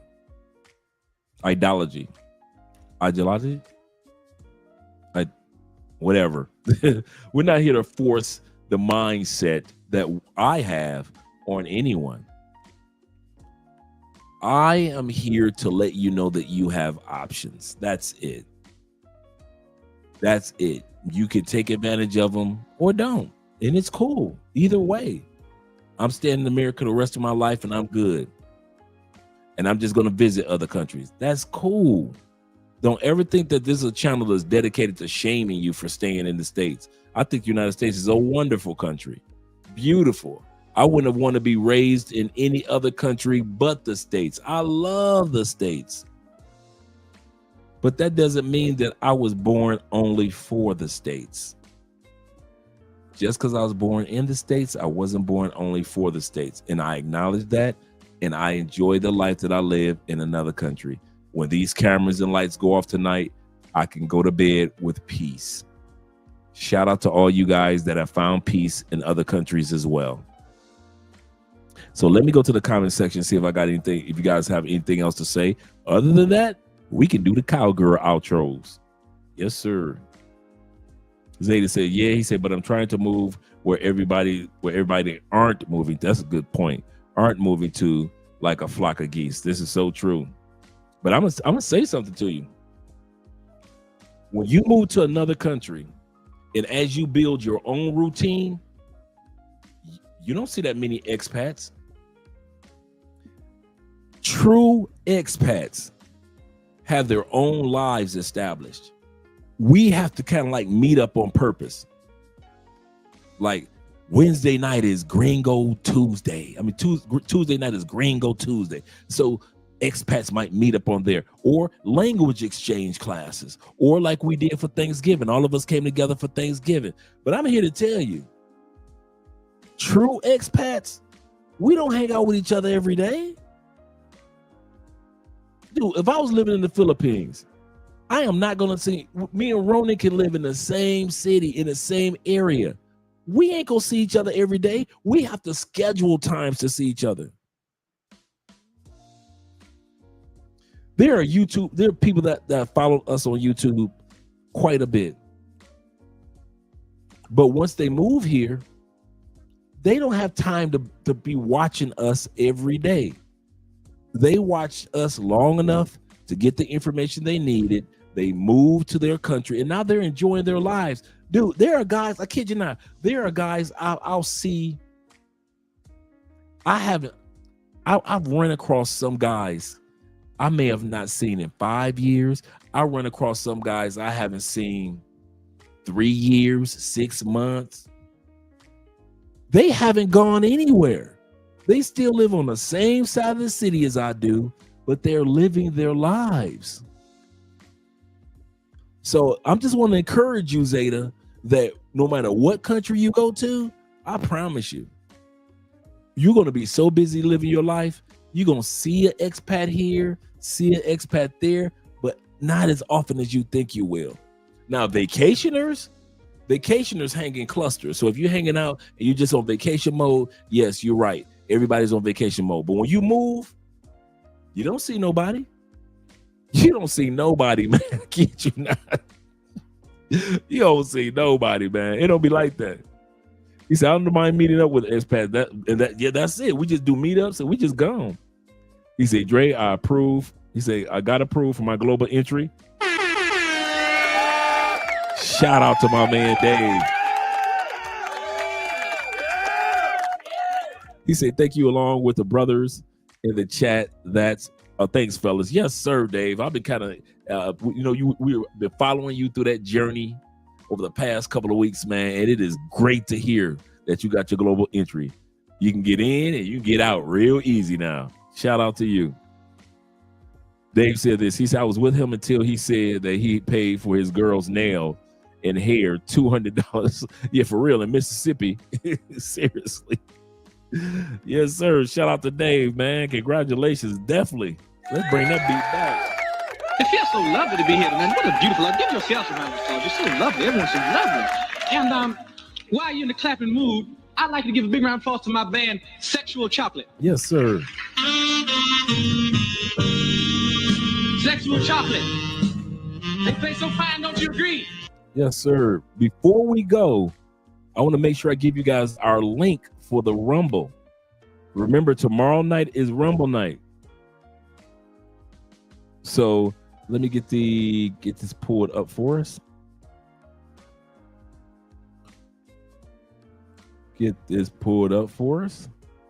And let's go here.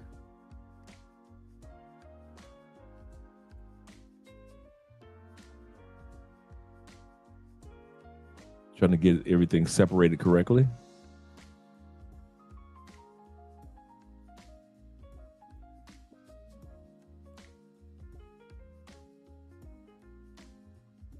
Let's go to Premiere.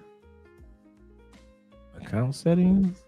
They've changed the settings around a little. Oh, here we go. Channels.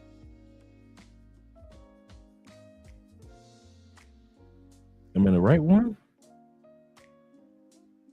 I'm trying to get the correct link to send you guys. Let me go home here.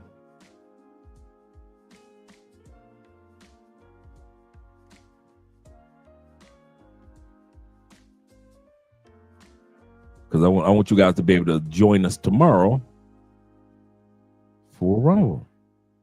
For the Rumble movie night. Once again, tomorrow movie is Beverly Hills Cops 2 and Dr. Detroit. We're going back to the 80s.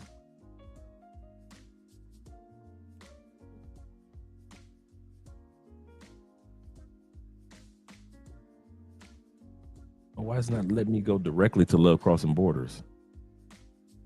It's sending me to all the other.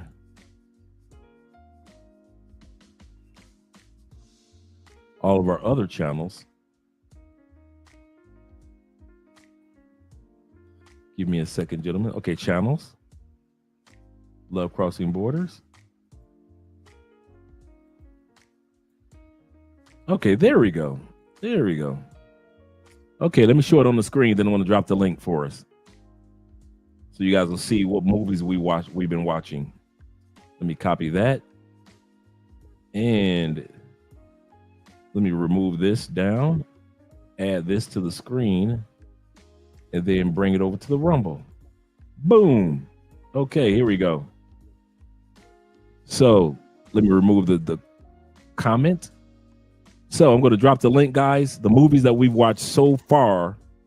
Last week, we watched The Kid with the Golden Arm, as well as Beverly Hills Cop 1. We're going to be watching 2 this weekend, starting at 8 o'clock. And then before we watch How to Be a Player and Bloodsport, we've watched Jungle Fever and Claudine. We've watched Life with Eddie Murphy and Harlem Nights. We've watched 5 Element Ninjas, as well as the 5 Heartbeats. We've watched Pam Grier and Friday Foster, as well as Boomerang. We watched Penitentiary 2 and Strictly Business. We watched The Warriors come out and play. And Which Way Is Up? We watched Blue Hill Avenue, excellent classic. House Party 2. We watched Beat Street and Crush Groovin', Body Moving. We've watched Penitentiary 1 and Dead Presidents. We watched The Last Dragon. We watched The Last Dragon and House Party 1. Shaft, Rumble in the Bronx. We watched our brother Richie Mack in Hollywood Shuffle as the zombie pimp. And we watched The 7 Grand Masters. That was good. We've watched Rumble. We watched the 5 Deadly Venom, Cooley High, and we've watched Superfly. We've watched Coffee with Pam Grier. We've watched Dolomite. We've watched 3 the Hard Way. We've been doing it. We've watched Truck Turner, the Pimp movie. Uptown Saturday Night with Sidney Poitier and Bill Cosby. We've watched also with Sidney Poitier and Bill Cosby, Let's Do It Again, as well as Car Wash. And our favorite was The Mac and the 36 Chambers of Shaolin. Yes, sir. And this has been over the last 8 months. So I'm going to drop the link. So if you guys aren't doing anything tomorrow, man, and our goal is to get to 500 subscribers over on Rumble. If you guys aren't doing anything tomorrow evening, man, join us. I'm going to drop the link and get your Rumble account set up, because tomorrow we're watching Dr. Detroit, and we're going to be watching Eddie Murphy's Beverly Hills Cop 2. And once again, shout out to our brother Dave, man. Yes, sir. Yes, sir. Rumble tomorrow. He said, it looks like I have to cut my Saturday workout short. I got to do the same thing. I'll be here. He said, I usually do 2 to 4 hours depending on the exercise. He said, I'm doing around the evening. He said, but I think I can take a short day for once. Yes, sir. I usually do my kettlebell, so yes, sir. He said, hey, Dre, he said, late show tonight. Shout out to Kevin in the building. He said, thanks for the information. He said, I'll check out the replay. Yes, sir. Shout out to the replay crew. So let's get back to the outro. Shout out to all you guys. I'll be seeing you guys. We'll be here for a minute on YouTube.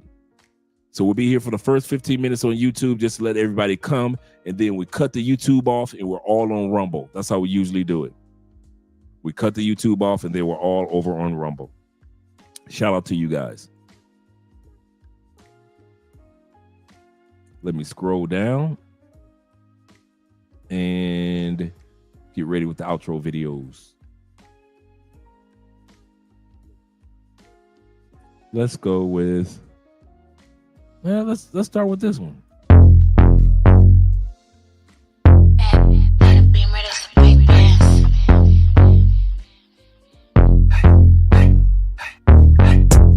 This ain't a Beamer, this a big dance. Chrome heart got me kissing on his best friend. Put in work, baby, you could be my best man.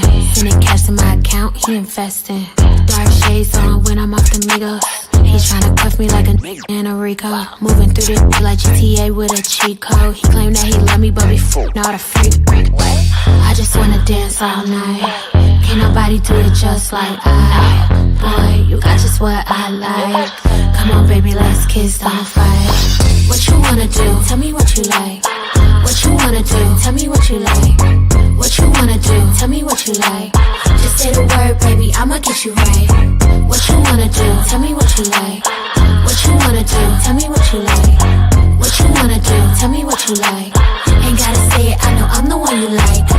Ooh, damn, so the DJ turn the beat up. Got a white boy who be singing like a beat up.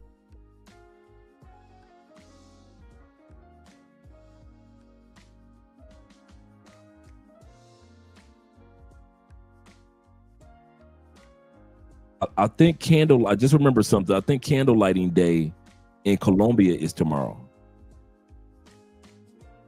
Let me check with Andrea real quick.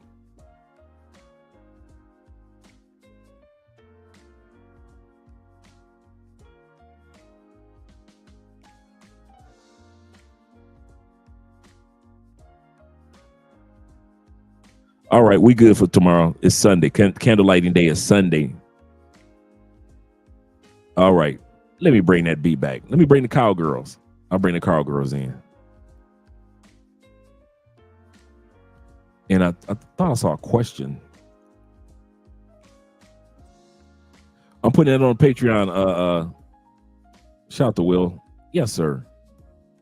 I'm going to put that on the Patreon. It's over on Facebook, because I had so many things that I knew was going to be copyright striking because I had original music on there. I had to take it down from YouTube, but I still have it on Facebook, right? So I'm going to take the Facebook link and put in the Patreon. Yes, sir. Yes, sir. Now let's bring that beat back. Let's bring the cowgirls in. Let's go here.